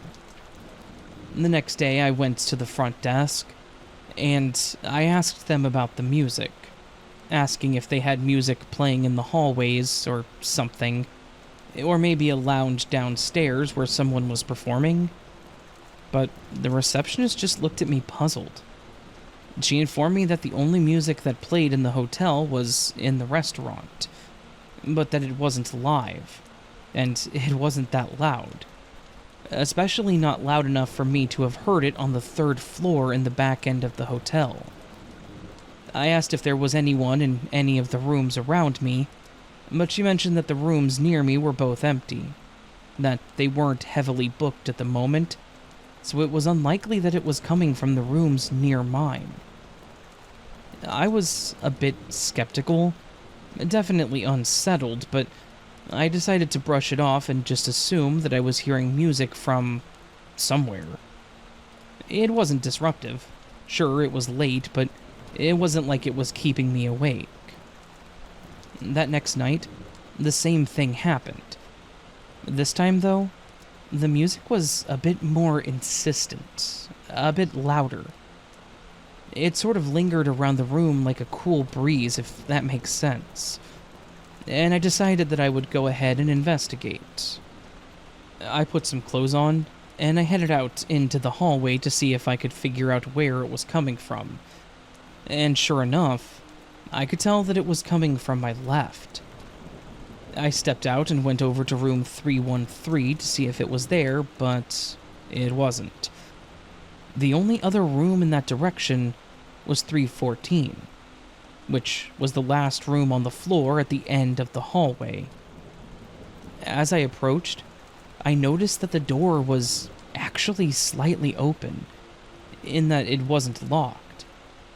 I assumed that maybe a member of staff or the cleaning crew was in the room, and maybe they didn't realize that their music was so loud. So, I figured I could just ask them to turn it down really quick, and that would be that. I pushed the door open, and I was hit by this rush of freezing cold air, and just as strong of a feeling of shock and confusion. When I opened the door, I swear I saw an old piano being played by a man. It wasn't just any man, though. It was the owner. The man that I saw in my dream. The man that was in his 50s or 60s in the photo downstairs. That photo that was taken in the 1920s. He was sitting there at the piano and just running his hands around the keys, playing out this beautiful tune. I stood there, wide-eyed, and obviously very confused, unable to comprehend what it was that I was staring at. And then, it was over as quickly as it had started. I blinked, and the piano was gone. The man was gone, and the music just stopped. I was just left there standing in a room that was empty, clearly being remodeled. A room that was very clearly not occupied by a piano, nor its talented player. I turned around and went back to my room and just went straight to bed, deciding that I just needed some sleep. I mean, there was no logical way that I just witnessed a spirit in that empty room, right? The next morning, I checked out, and the receptionist asked me how my stay was. I mentioned that I heard the music again and thought about telling her about seeing the owner's ghost, but just decided against it. And she gave me a concerned look, saying that she was sorry if it had disturbed me. I told her that it wasn't a big deal, that it was actually kind of pleasant. Just wanting to keep the overall sense positive, in case the owner's spirit was present and listening. I'm not much into the paranormal, so I don't know how any of that works, but I figured keeping a trapped soul happy was the best way to do things.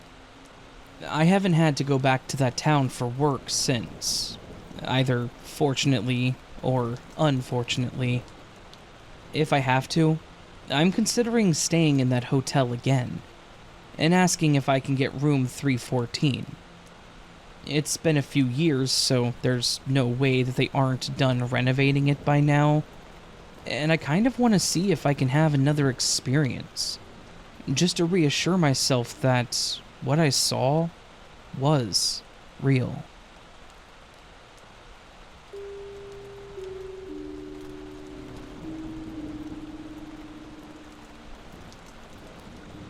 I have an incredibly unsettling and disturbing story that happened around 10 years ago.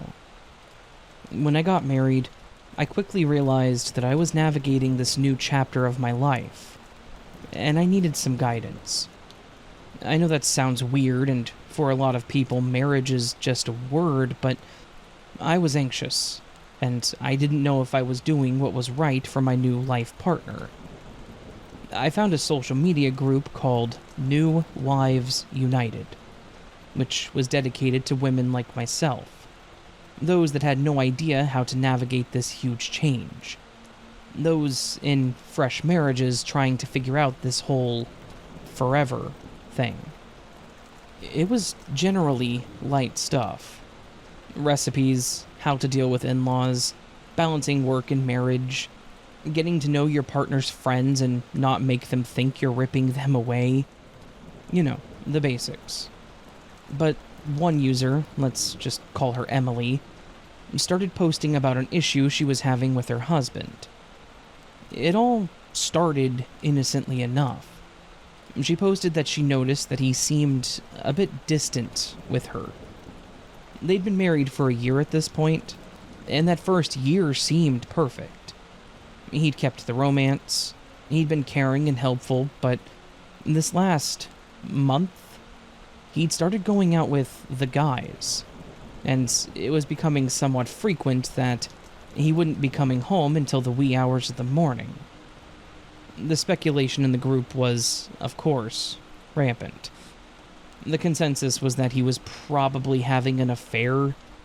Some were saying that he may have a gambling addiction. Others were just saying that he may just not be into you anymore.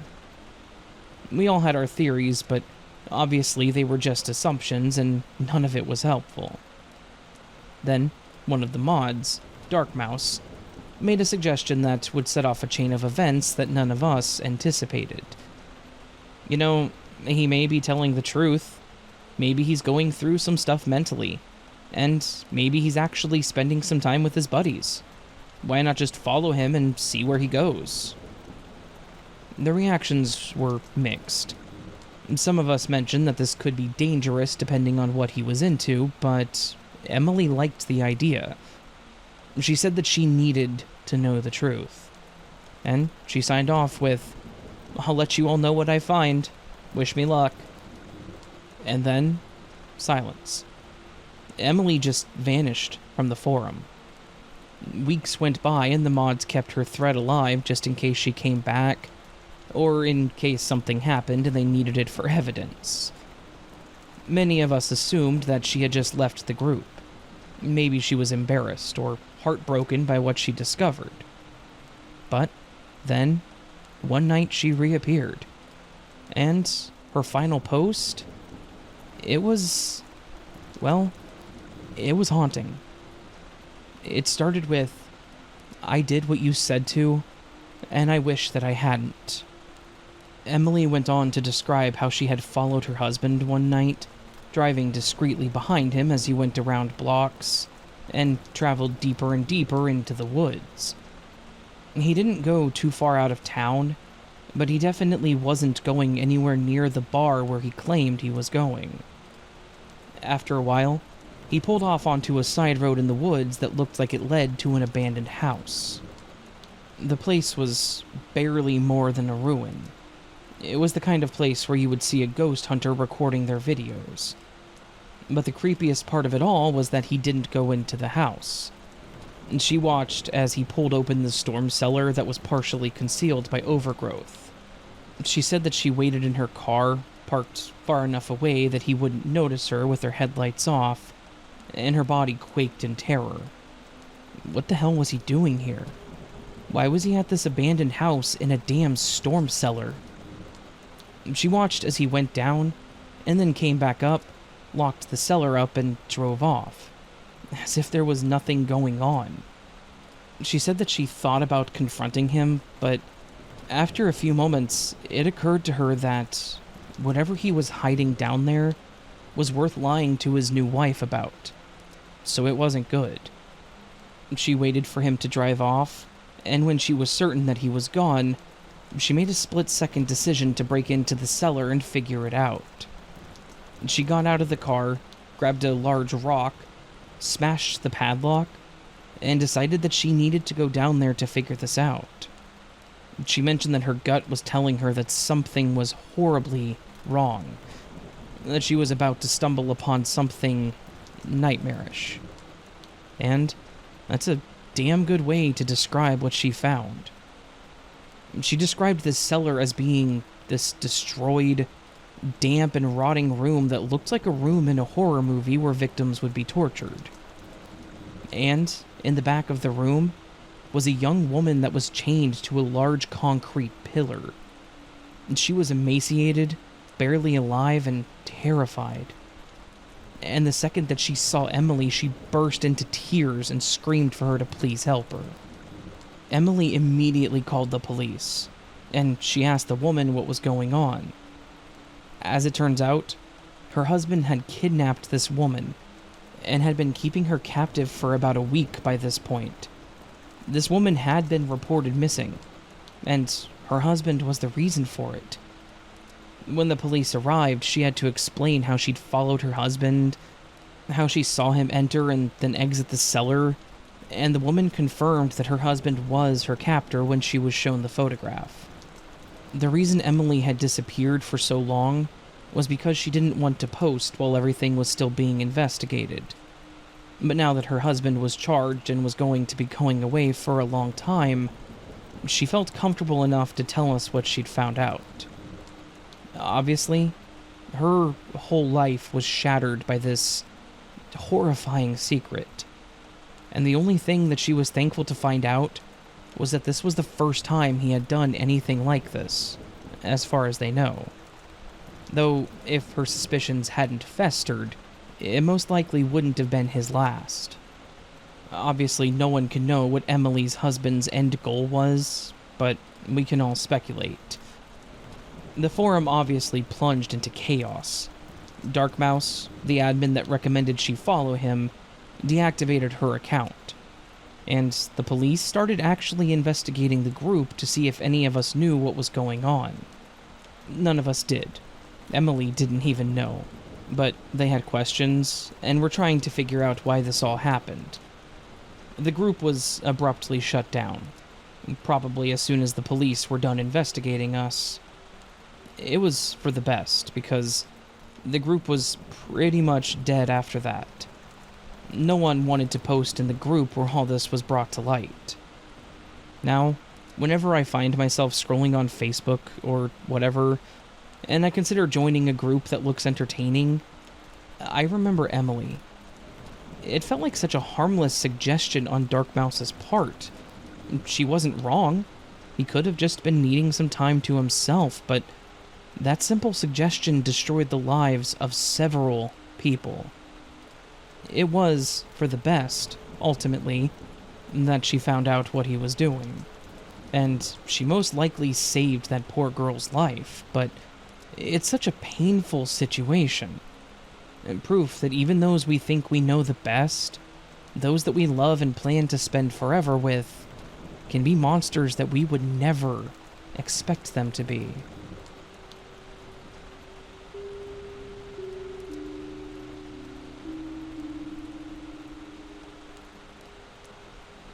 Okay, so I have a weird experience that I don't know how to tag or what category it would fit under. I also have zero proof for any of this, but I swear to you that it happened. And it is the weirdest, creepiest thing that has ever happened to me. I don't know if this was some kind of haunted internet crap or some weird hack thing that happened or what, but I'll let you all decide what the hell it was. So, I used to be into buying random crap in online auctions, and yes, it was all crap. I needed none of it, and I ended up reselling pretty much everything I ever bought in a garage sale when I became unemployed at one point. I bought vintage toys, rare books, stuff that I didn't even know existed. I loved scrolling through the listings, and there was a certain thrill of the hunt more than actually getting the items themselves. However, there was one auction that fits what I mentioned above. Weird, terrifying, downright chilling, and I have no idea what it was. I was just sitting there, coffee in hand, lazily browsing an online auction site on a Sunday afternoon. You know the drill. Click, scroll, yawn, repeat. As I was passing by random listings, something caught my eye. It was an antique mirror, Victorian era, I believe, intricately carved, and honestly, it was mesmerizing. It was gorgeous, and to my surprise, there were 0 bids on it. It's a bit of a red flag for sure, but curiosity got the best of me. I put in a bid, a pretty low one, thinking that someone else would come along and outbid me. Interestingly enough, no one did, and I got this thing for damn near nothing, plus shipping. The mirror arrived in a large crate-like box. It was heavier than it looked, and it took me a while to get it inside and set up. Honestly, it was even more gorgeous in person. There was a small amount of damage on one side of the wood, but nothing that wasn't listed in the auction description. I mounted it in my bedroom, and I thought it was perfect. Now, this is where things got really freaking weird. I started to get random notifications, or see texts on various pages that didn't make sense. Every item I would click on would have text in the description that said, "Is this for you or that beautiful mirror?" I went to another page and got a pop-up for mirror cleaner that said it was for my beautiful mirror. At first I laughed it off, thinking it was really weird and coincidental. Surely just a bug or my brain playing tricks on me or something. And this was a time before everyone knew that websites tracked your information non-stop, so To see information about mirrors on other sites was a bit strange, but seeing it in the description of the items was downright confusing. I would click on something else that I may want to bid on, and it would say that, is this for you or that beautiful mirror thing? It didn't matter if it was another antique, if it was some kind of kitchen gadget. Somewhere in the description, those words would be pasted. I went to read the news on another page, and all over the ads were the words, "Your beautiful mirror." There were news stories that were broken into multiple parts, and in between the parts were things like, "This is perfect for your beautiful mirror." You know that eerie feeling you get whenever you're alone, but you feel like you're not? Yeah, that crept over me. Every single time I got one of those notifications, I would feel it. This wasn't just over a few minutes either. This was days. Maybe a couple weeks even. And every site that I would go to would mention the freaking mirror. When I was getting ready for bed one night, I went over to my dresser and looked up in the mirror, and I swear on everything that I saw something, I don't know what, standing behind me in that mirror. That was the last straw. I grabbed the mirror off my wall, walked it down the stairs, and I put it by the dumpster in the complex's parking lot. I went back upstairs and just stared out the window at that damn mirror, waiting for it to somehow teleport back into my room or something. Of course, that didn't happen, and when I got up the next morning, it was gone. Probably taken by some other poor soul that liked the looks of it. The weirdest thing, that next morning, I got an email from the seller that said, "I hope you enjoyed your beautiful mirror." Enjoyed, as in past tense. As if this person knew that I no longer had the mirror. After that, there weren't any more mirror-based notifications. They just completely stopped as if they never existed. Now, I know that this is probably the silliest story you have ever read, but I would swear on literally anything that this all actually happened. And I have never felt more terrified than while I had that stupid mirror.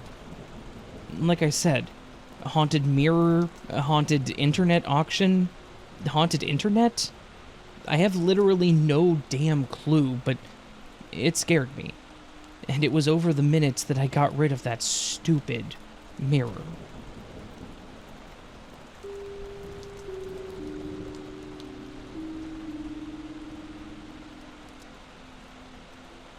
I don't usually go on places like Craigslist, but at the time of this story, I was really desperate.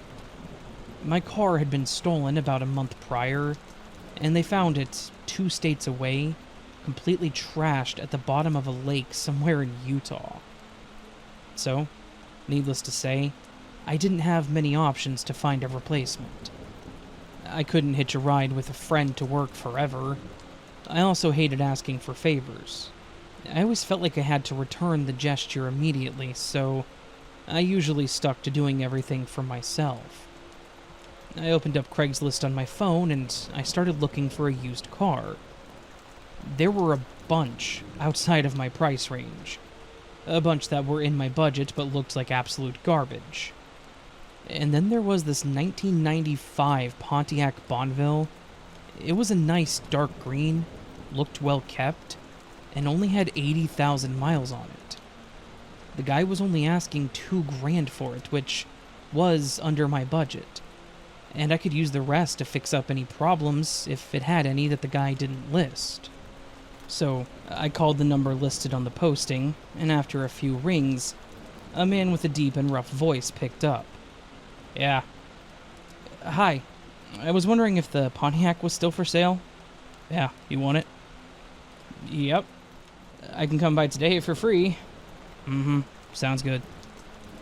He told me the address to meet him at, and it wasn't that far from me, so I decided to just bike there and toss the bike in the car after I secured it.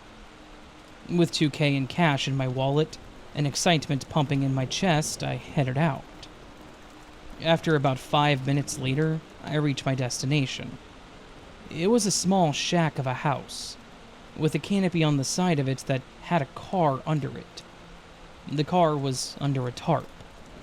I assumed that this was the Pontiac that I saw on Craigslist, so I stopped and got off my bike. I decided to call the guy, because there was no way I was going up to this creepy-ass shack alone. The phone rings and rings. No answer. I call again. Same thing. So I texted him, but nothing. Instead of listening to my gut that something was wrong and hightailing it out of there, I convinced myself that getting this car today was more important than my possible safety being compromised. I leave my bike on the side of the road, ready to hop on if anything goes awry. I walk up to the lifeless husk of a house and rap on the front door a few times, the frame making a rickety, tinny sound as it bounced against the wood. After a minute or two, a large bearded man that had to be in his 50s or 60s appeared from inside and looked me up and down. "Yeah? What the hell you want?" "Hey, I'm the guy who called earlier about the Pontiac. I tried calling and texting when I got here, but you didn't answer." The guy just looked at me, staring daggers into my soul. He seemed like he either had no idea what I was talking about, or the anger he felt after me knocking on his door outweighed the rules of the transaction.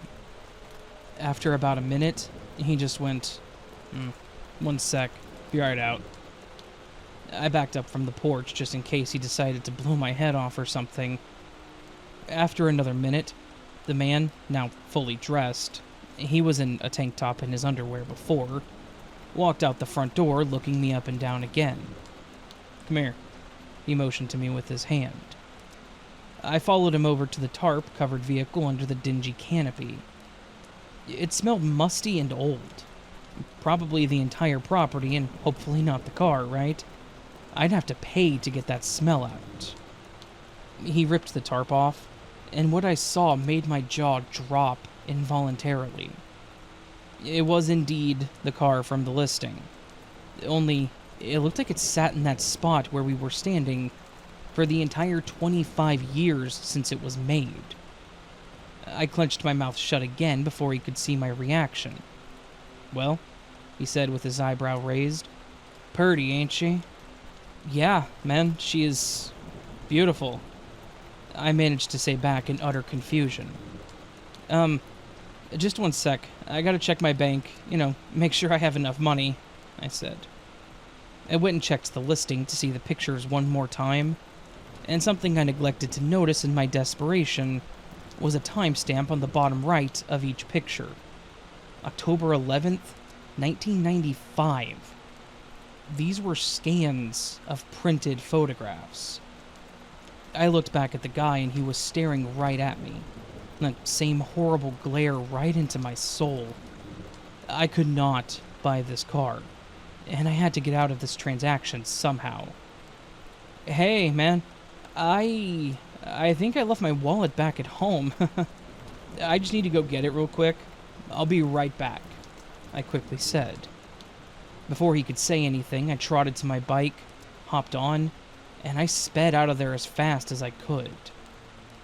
I never looked back, nor went back to that creepy house.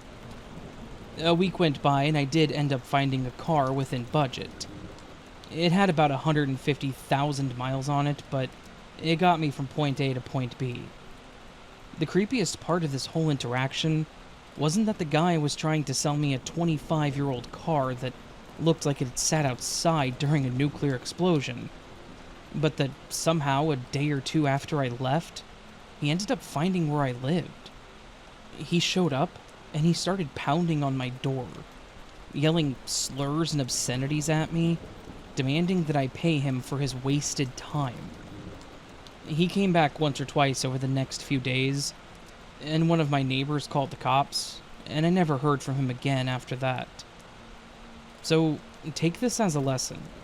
If you don't have a car and need one, don't go on Craigslist. The risk of it being a random weirdo or even some kind of serial killer far outweighs the actual real sales on the site.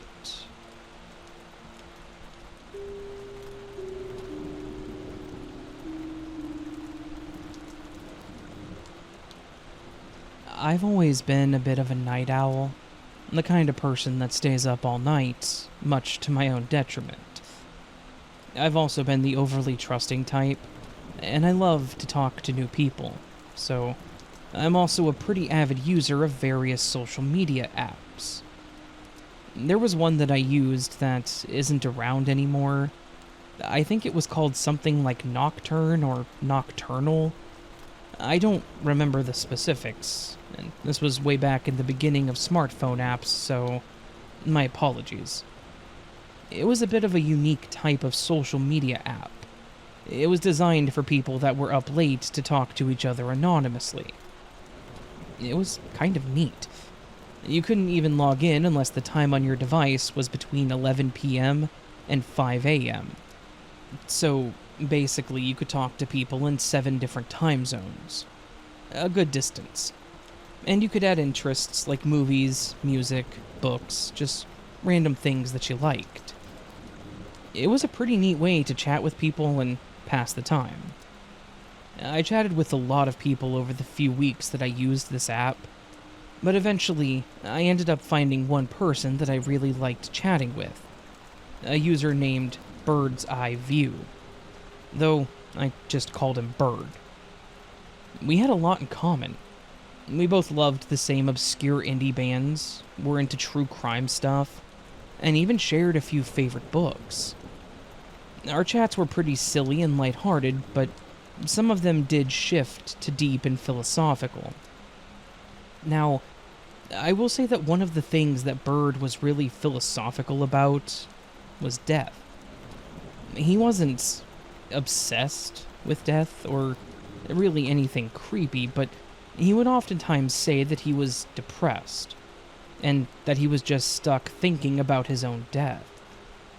He would ask me what I thought happened after we died, if I thought dying hurt, or if it really just felt like you were really tired and went to sleep. It was a bit darker, but it was never something for alarm. He just seemed to have a lot to say about things.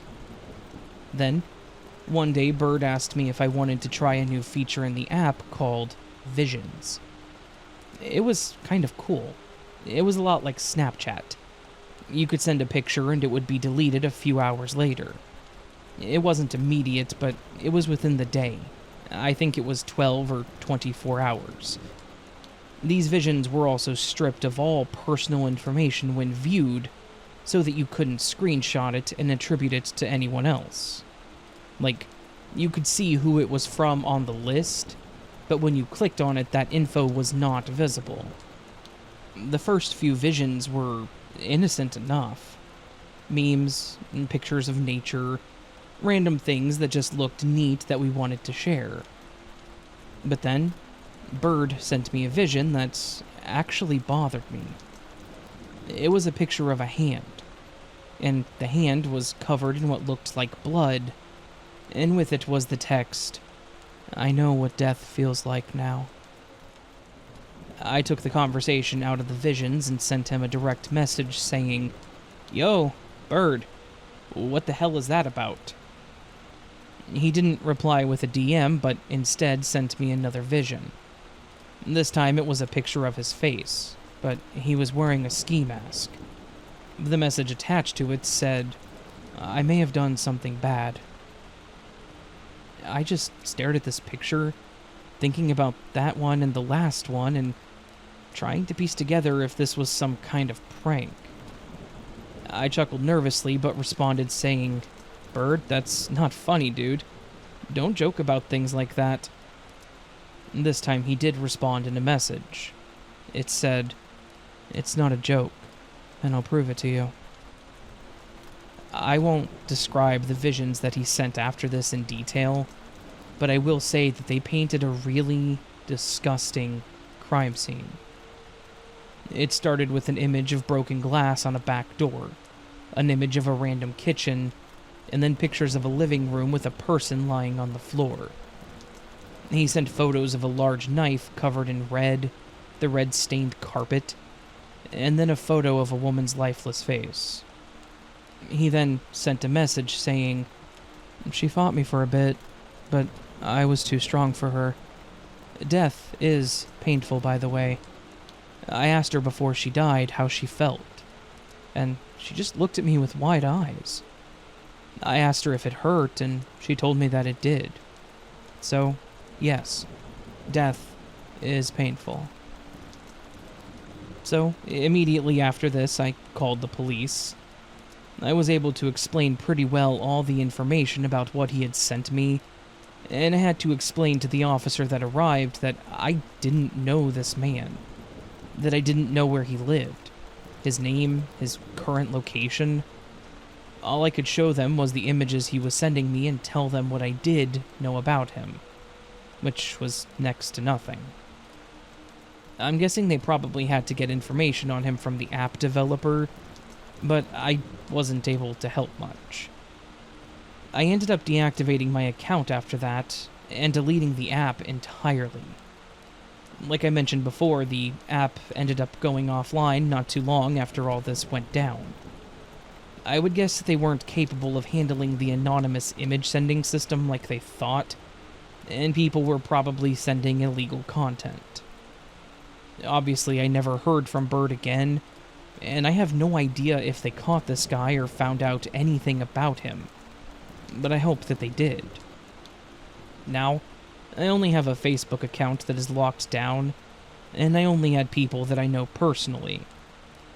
I know that my experience is one that isn't common or really even likely to ever happen again, and it's been years since this happened, but I think I was mentally traumatized that this guy that I thought was pretty cool ended up being some kind of psychopathic murderer.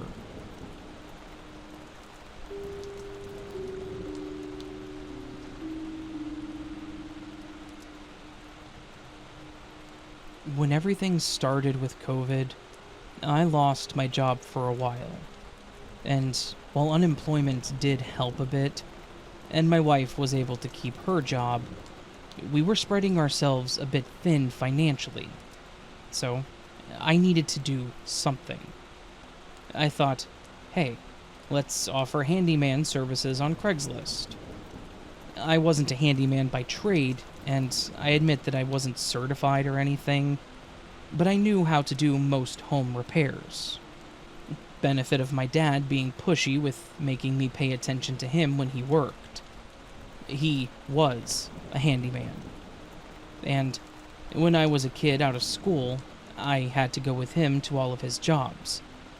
All that is to say that I put a post up on Craigslist to advertise my abilities as a handyman. And I priced myself lower than anyone else, hoping that that would be enough to entice people to contact me. And entice it did. I got a notification on my phone the next day. An email from someone that had seen my ad, and they asked me if I could repaint a room. I've painted rooms before, successfully, even, so I responded and told them that I would be happy to help them out with painting a room, if they needed. The deal went through quickly.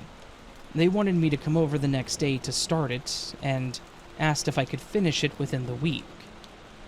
After a bit of finessing on the price and how quickly we could get it done, he agreed to pay me half up front on PayPal, and when the payment came through, I excitedly said, "All right, I'll see you tomorrow." I got to the house and was a bit shocked to see the outside of it. It was not pleasant. The yard was overgrown, the shutters on the windows were literally hanging off, and the exterior paint was peeling. Part of me was a bit confused. Why would you worry about the color of your living room when the outside of your house is so uninviting? The other part of me was thinking, I bet I could talk him into letting me mow his lawn and fix those shutters too. I rang the doorbell, and a middle-aged man answered. He looked a bit tired, but other than that was pretty normal. He looked at me with half-opened eyes and a bit of a scowl, asking me what I wanted. I want to add here that I was wearing overalls, a hat, and carrying my painting equipment. It was pretty clear why I was there. "I'm here to paint your living room?" I'm James from the Craigslist ad. As soon as I said this, the guy perked up. Oh, James! Come on in. Thank you for taking the time to help me out with this. I thought maybe this guy wasn't too social, and he put on a face for uninvited visitors. And when he realized who I was, he changed his tune. I walked into the house, and let me say that the inside of this house matched the outside. The house had clearly been neglected. The walls were tinged with that nicotine yellow, and there were cobwebs in the corners. Each room had a fluorescent light in the ceiling, of which only about half worked, and the other half just sat there flickering. I wasn't there to judge, only to paint, so I ignored it and just maintained my customer-friendly smile. Then we got to the room that he was planning on dubbing the living room. The walls were covered in a dirty, half-peeled wallpaper, and the air was stale. There was a chair in the room in one corner, but other than that, nothing else but a lamp. I wasn't expecting wallpaper, and he had mentioned needing to depaper the room, but he said that he would help me to remove the paper and make it easier, and then apologized when he realized he hadn't mentioned the wallpaper. He had some tools and some wallpaper remover to get it off the walls, so I wasn't overly concerned. We started on one corner together, but after about 10 minutes, he mentioned that his back was hurting, and asked if I would be okay if he sat in the chair for a couple of moments. I would prefer that he hadn't, but at the same time, this was his house, and he was paying me to do the work, so I wasn't really in a position to argue. He sat down and just started watching me take the paper off. And while I assumed that he would get back up to help, he just sat there, watching me with a big smile on his face. As the night went on, the room started getting a lot darker, and by the time it was hitting the evening, I was about 3/4 done with removing the wallpaper. I started stripping off the last wall, and I noticed something on the wall underneath it. I was a little bit confused, but intrigued, so I stripped the paper off, only to see what looked like a pentagram burned into the wall underneath the paper. I took a step back and said, "What the hell?" When I said this, the man jumped up from the chair and stood right behind me, damn near breathing in my ear. "You can see it? You can see that symbol on the wall?" He asked this as if it was a serious question. Of course I could see it. It was burned into the drywall. I turned slightly, which is when I realized how close this guy was to my face, which made me jump even more. "Yeah, I can see it. What is it?" I stammered out my stupid question. I don't know why I prodded for more information. I didn't want to know what it was, but I guess I was curious. My curiosity was rewarded with this man giving me this really terrifying Willem Dafoe Green Goblin grin. "It's for the ritual." He held that smile and then grabbed my arm tightly. "I need your help for the ritual." I yanked my arm free and shouted, "Help you with the what now?" He started laughing, and I saw him reaching into his pocket for, I'm assuming, a knife or something. I shoved him as hard as I could, and I told him that I was done with this nonsense, and started to walk out of the room. He then started shouting about how I had to stay, and how he had sent me the PayPal, and that I had to finish the job. I told him he could shove his job and do a chargeback on the payment, and I took off out of that house, kicking myself for leaving my painting equipment, but it was a small price to pay for whatever the hell this was. I jumped in my car and I started to back out, and I saw this man starting to run out of his house at me. And he seriously chased me out of his driveway and partially down the road. He was sprinting as fast as he could, keeping that creepy smile on his face the whole time. Thankfully, this middle-aged creep was no match for a pickup truck, and I did lose him eventually. I don't know what all that was. I don't know if this was some kind of satanic insanity that he was trying to get me to be a part of or whatever, but the money he'd pay me was nothing in comparison to how terrified I was. Funnily enough, he never did a chargeback, or ask for a refund or whatever you have to do. So, I kept the money that he sent. I did lose a day, and I had worked my back end off stripping that wallpaper, only for this guy to turn into an absolute lunatic, but I guess I got paid for it?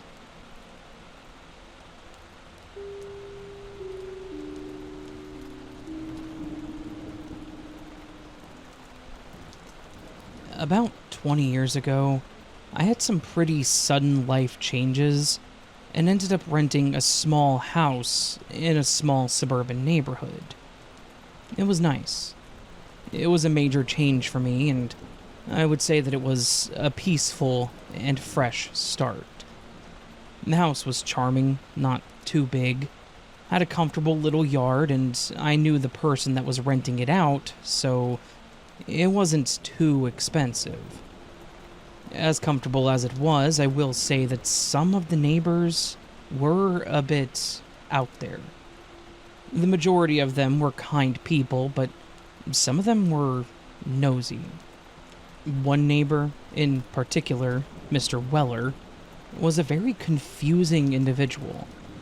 He lived in the house directly across from mine, and the day that I moved in, I saw him standing outside on his front porch, just sipping on a glass of tea and watching me. He waved. He seemed friendly enough, but we didn't talk, so the only knowledge I had of him was that he lived there and was willing to wave at a neighbor that was outside. I didn't see him for a couple of days after that, but about a week or so later, when I'd gotten home from work, I felt eyes stabbing me when I was walking up to my house. I turned around to see who was staring at me, and I noticed Mr. Weller standing at his front window and just staring. He wasn't trying to hide the fact that he was staring. He was clearly watching me with an unreadable expression. I waved, thinking maybe he was just lost in thought and didn't realize that he was staring, but he didn't wave back, or blink, even. He just held that same deadpan stare. I felt a bit unnerved about the whole thing. I quickly made my way inside, but the eerie feelings did not stop there. When I would come home from work, or from a jog, he would be there just staring at me. When I would step out to get the mail, he would be there at his window. If he was outside doing something like mowing the grass, and I went outside, he would stop doing whatever he was doing, go back inside, and stand at the window until I went back inside. Then, it got worse. Sometimes, whenever I would go inside from doing whatever I would need to do, my landline would ring. But when I would answer it, the person would just hang up. No breathing, no voice, just me saying, "Hello?" and then a click as they hung the call up.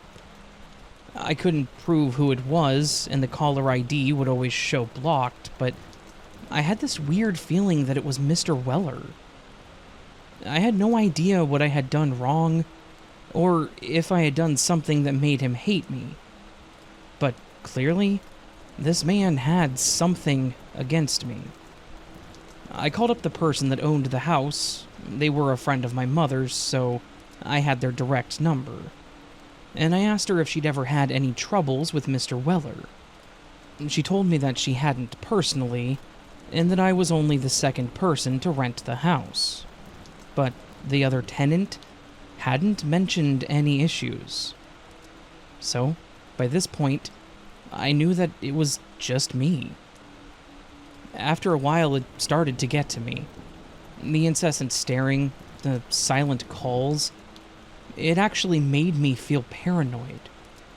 I would actively avoid going outside so that I didn't have to see him standing there, and staring at me. I stopped going for my jogs, and when I got home from work, I would just go straight to the house without turning around. I would get the mail every few days to avoid having to walk to the end of the street. It hit a point where I would wake up thinking that he was staring in my windows. Literally just paranoid. Then, I hit my limit. I went outside to get my mail one day, and sure enough, he was there at the window, staring daggers at me. My paranoia shifted to rage, and I started walking towards Mr. Weller's house. I hate confrontation, but I was done with all of this. As I was walking to the house, I watched Mr. Weller pull the curtains closed and retreat back into the house, but I wasn't going to just let this go. I stepped on his porch and I banged on the door, probably harder than I should have. After a few seconds of waiting for him to answer the door, part of me was actually more angry at the possibility of him being a coward and not answering. Then, the door unlocks and opens, and the person that answered was not Mr. Weller. A frail old woman opened the door and looked at me with a big smile and asked how she could help me. I was a bit confused. I had never seen this woman. I mentioned that I was looking to speak with Mr. Weller, and she looked at me a bit like she was upset at my request. She then hits me with, "Oh, I'm sorry, dear. My brother Kennedy passed away a few months ago. I've been living here for a few months now." I had no idea what to say, but after a few moments, she smiled again and said, "Were you too close?" I shyly just kind of shook my head and mentioned that I was a neighbor and that I was sorry for her loss.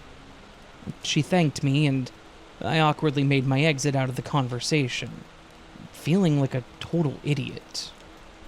I was walking back to my house, just thinking about how creepy it was that he was dead, and apparently had been for a few months.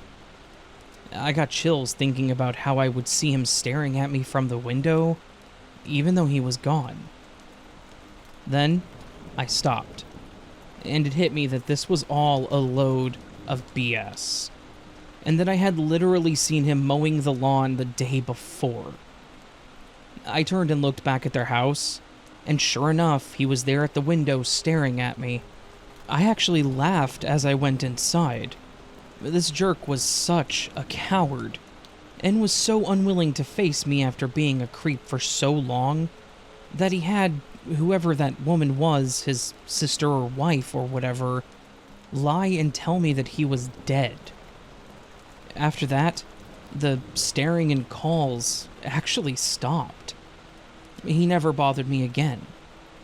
I would see him outside doing whatever he would do, and I would wave at him any time we made eye contact, mostly to taunt him. And he would just scowl at me and turn away.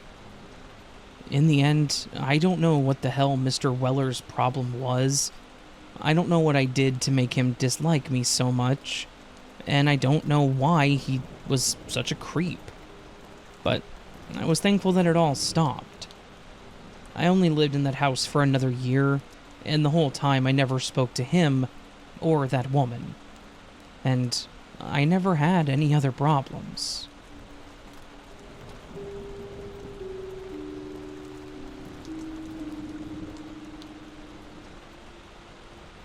I used to be a social media addict, treating it like my digital diary. I would post all of my photos, curate my page by liking every single thing I could find that I had even the slightest interest in, add people as friends that I knew or was acquainted with even in the slightest bit. I considered myself tech savvy too, never clicking on suspicious links and always keeping my passwords secure and up to date.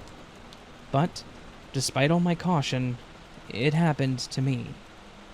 My account was compromised, and, worse yet, I saw it happen in real time. At first, the compromise was subtle. I would log onto Facebook and see that I had left comments on articles that I have never actually read. Odd, sure, but maybe I was just being forgetful, or maybe I was sleep typing. Like I mentioned, I had an obsession, and life is hectic, so it's possible that I had commented and had just forgotten or something like that.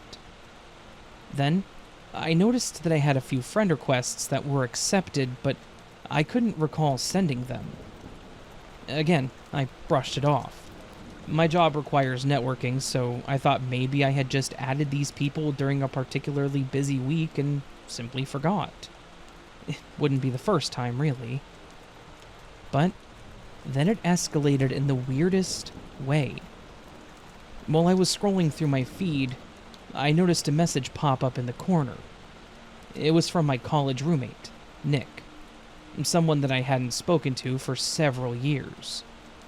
I grinned, thinking, I wonder what that crazy SOB is up to nowadays. But before I could even react to the message, I saw myself respond. Well, not myself, obviously, but the message came from my account. The reply said, "Hey, Nick, long time no see. How are things?" I sat there paralyzed for a moment watching this conversation unfold. A conversation that I was actively responding to, yet my hands weren't even touching the keyboard. Whoever was responding seemed to know what to say to sound like me. They knew things about me and my life, and they were using this knowledge to have a convincingly real conversation with Nick. After a few moments, the person pretending to be me mentioned something about being in a rough place financially, and said they needed a bit of money to get out of it. I knew what was coming. This guy was about to use my account to try and scam my old buddy out of cash. I knew that I needed to get this guy out of my account, and the first thing I needed to do was change my password. I went into the settings and tried to change it, but it immediately said that my current password was incorrect. How could that be? I had literally logged in less than a couple hours ago, and the password worked. I tried to do a forgot password from an incognito tab, but the email address that it claimed it had sent it to was not the correct one. I'm just sitting there thinking that my account was screwed. That this person had full control over everything, and I wasn't sure what I could do to fix it. I couldn't lose this account, but if I couldn't get this person out, they were going to scam money out of my friends and family. I was still logged in though, so I wasn't helpless here. I opened the chat with Nick, and I figured that I could try to shut it down. I typed, "Nick, this isn't me. My account has been hacked. Don't trust anything that I'm saying." Nick, now thoroughly confused, responded with, "What? Is this some kind of joke or something?" Meanwhile, the other me was also messaging him and brushing off my warning as a weird glitch, and trying to divert the attention back to reminiscing. It was then that I remembered I could go to the sessions and potentially kick this person out.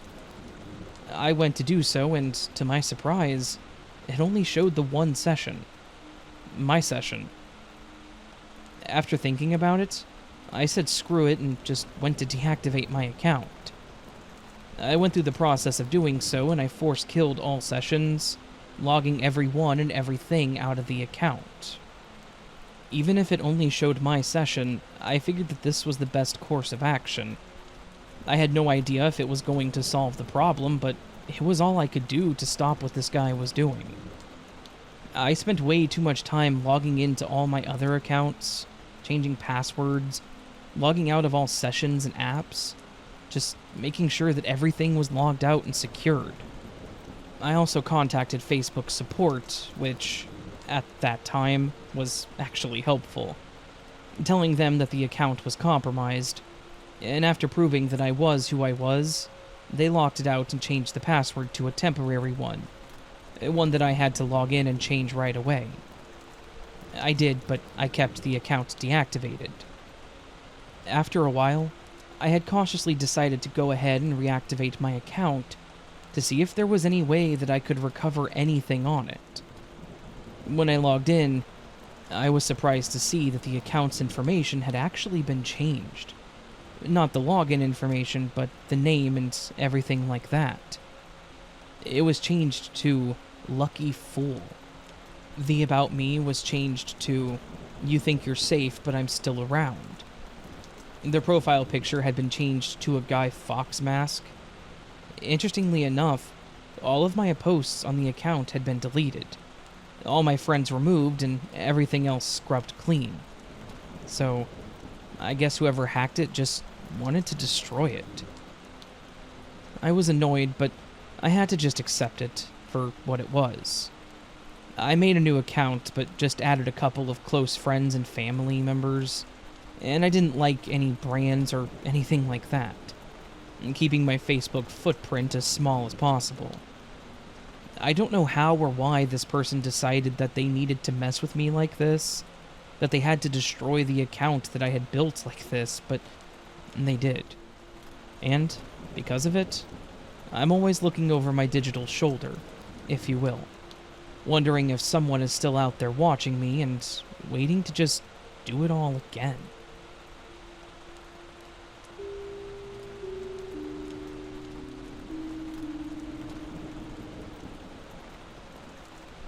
I have always been a bargain hunter, always looking for neat things to add to my collections. I'm the kind of person that loves finding hidden treasures in thrift stores, online marketplaces, etc. Craigslist has absolutely been a godsend. That and Facebook Marketplace. I've gotten so much stuff from those sites: vintage furniture, concert tickets, instruments. Of course, not all of my encounters have been great. Some were pretty clearly people trying to scam me, but there's one that made me question whether or not my love for online deals was really worth my time. It all started with a vintage camera. I'm a photography enthusiast, and I love older analog cameras. I was instantly drawn to this listing. A beautiful camera from the 1960s that was in damn near perfect condition, being sold for a price that was almost too good to be true. I kept looking through the post, and the guy that posted it had put a ton of detail into the description. He had pictures with information listed, had some scans of photos taken with the camera. The overall feel of the listing was by someone that was passionate about the camera's history and information about it, which made me really feel like this was a real post. Excited, I messaged the seller asking if the camera was still available. They replied almost instantly, and their response was enthusiastic and friendly. "Yeah, it's still here in need of a new home. Are you interested in seeing it? I'm available this evening if you want to come by and check it out." There was something about the quick response, the eagerness to meet up for it so quickly, that did make me pause for a second, but at the same time, maybe this guy just wanted to get this thing into the hands of someone that would appreciate it.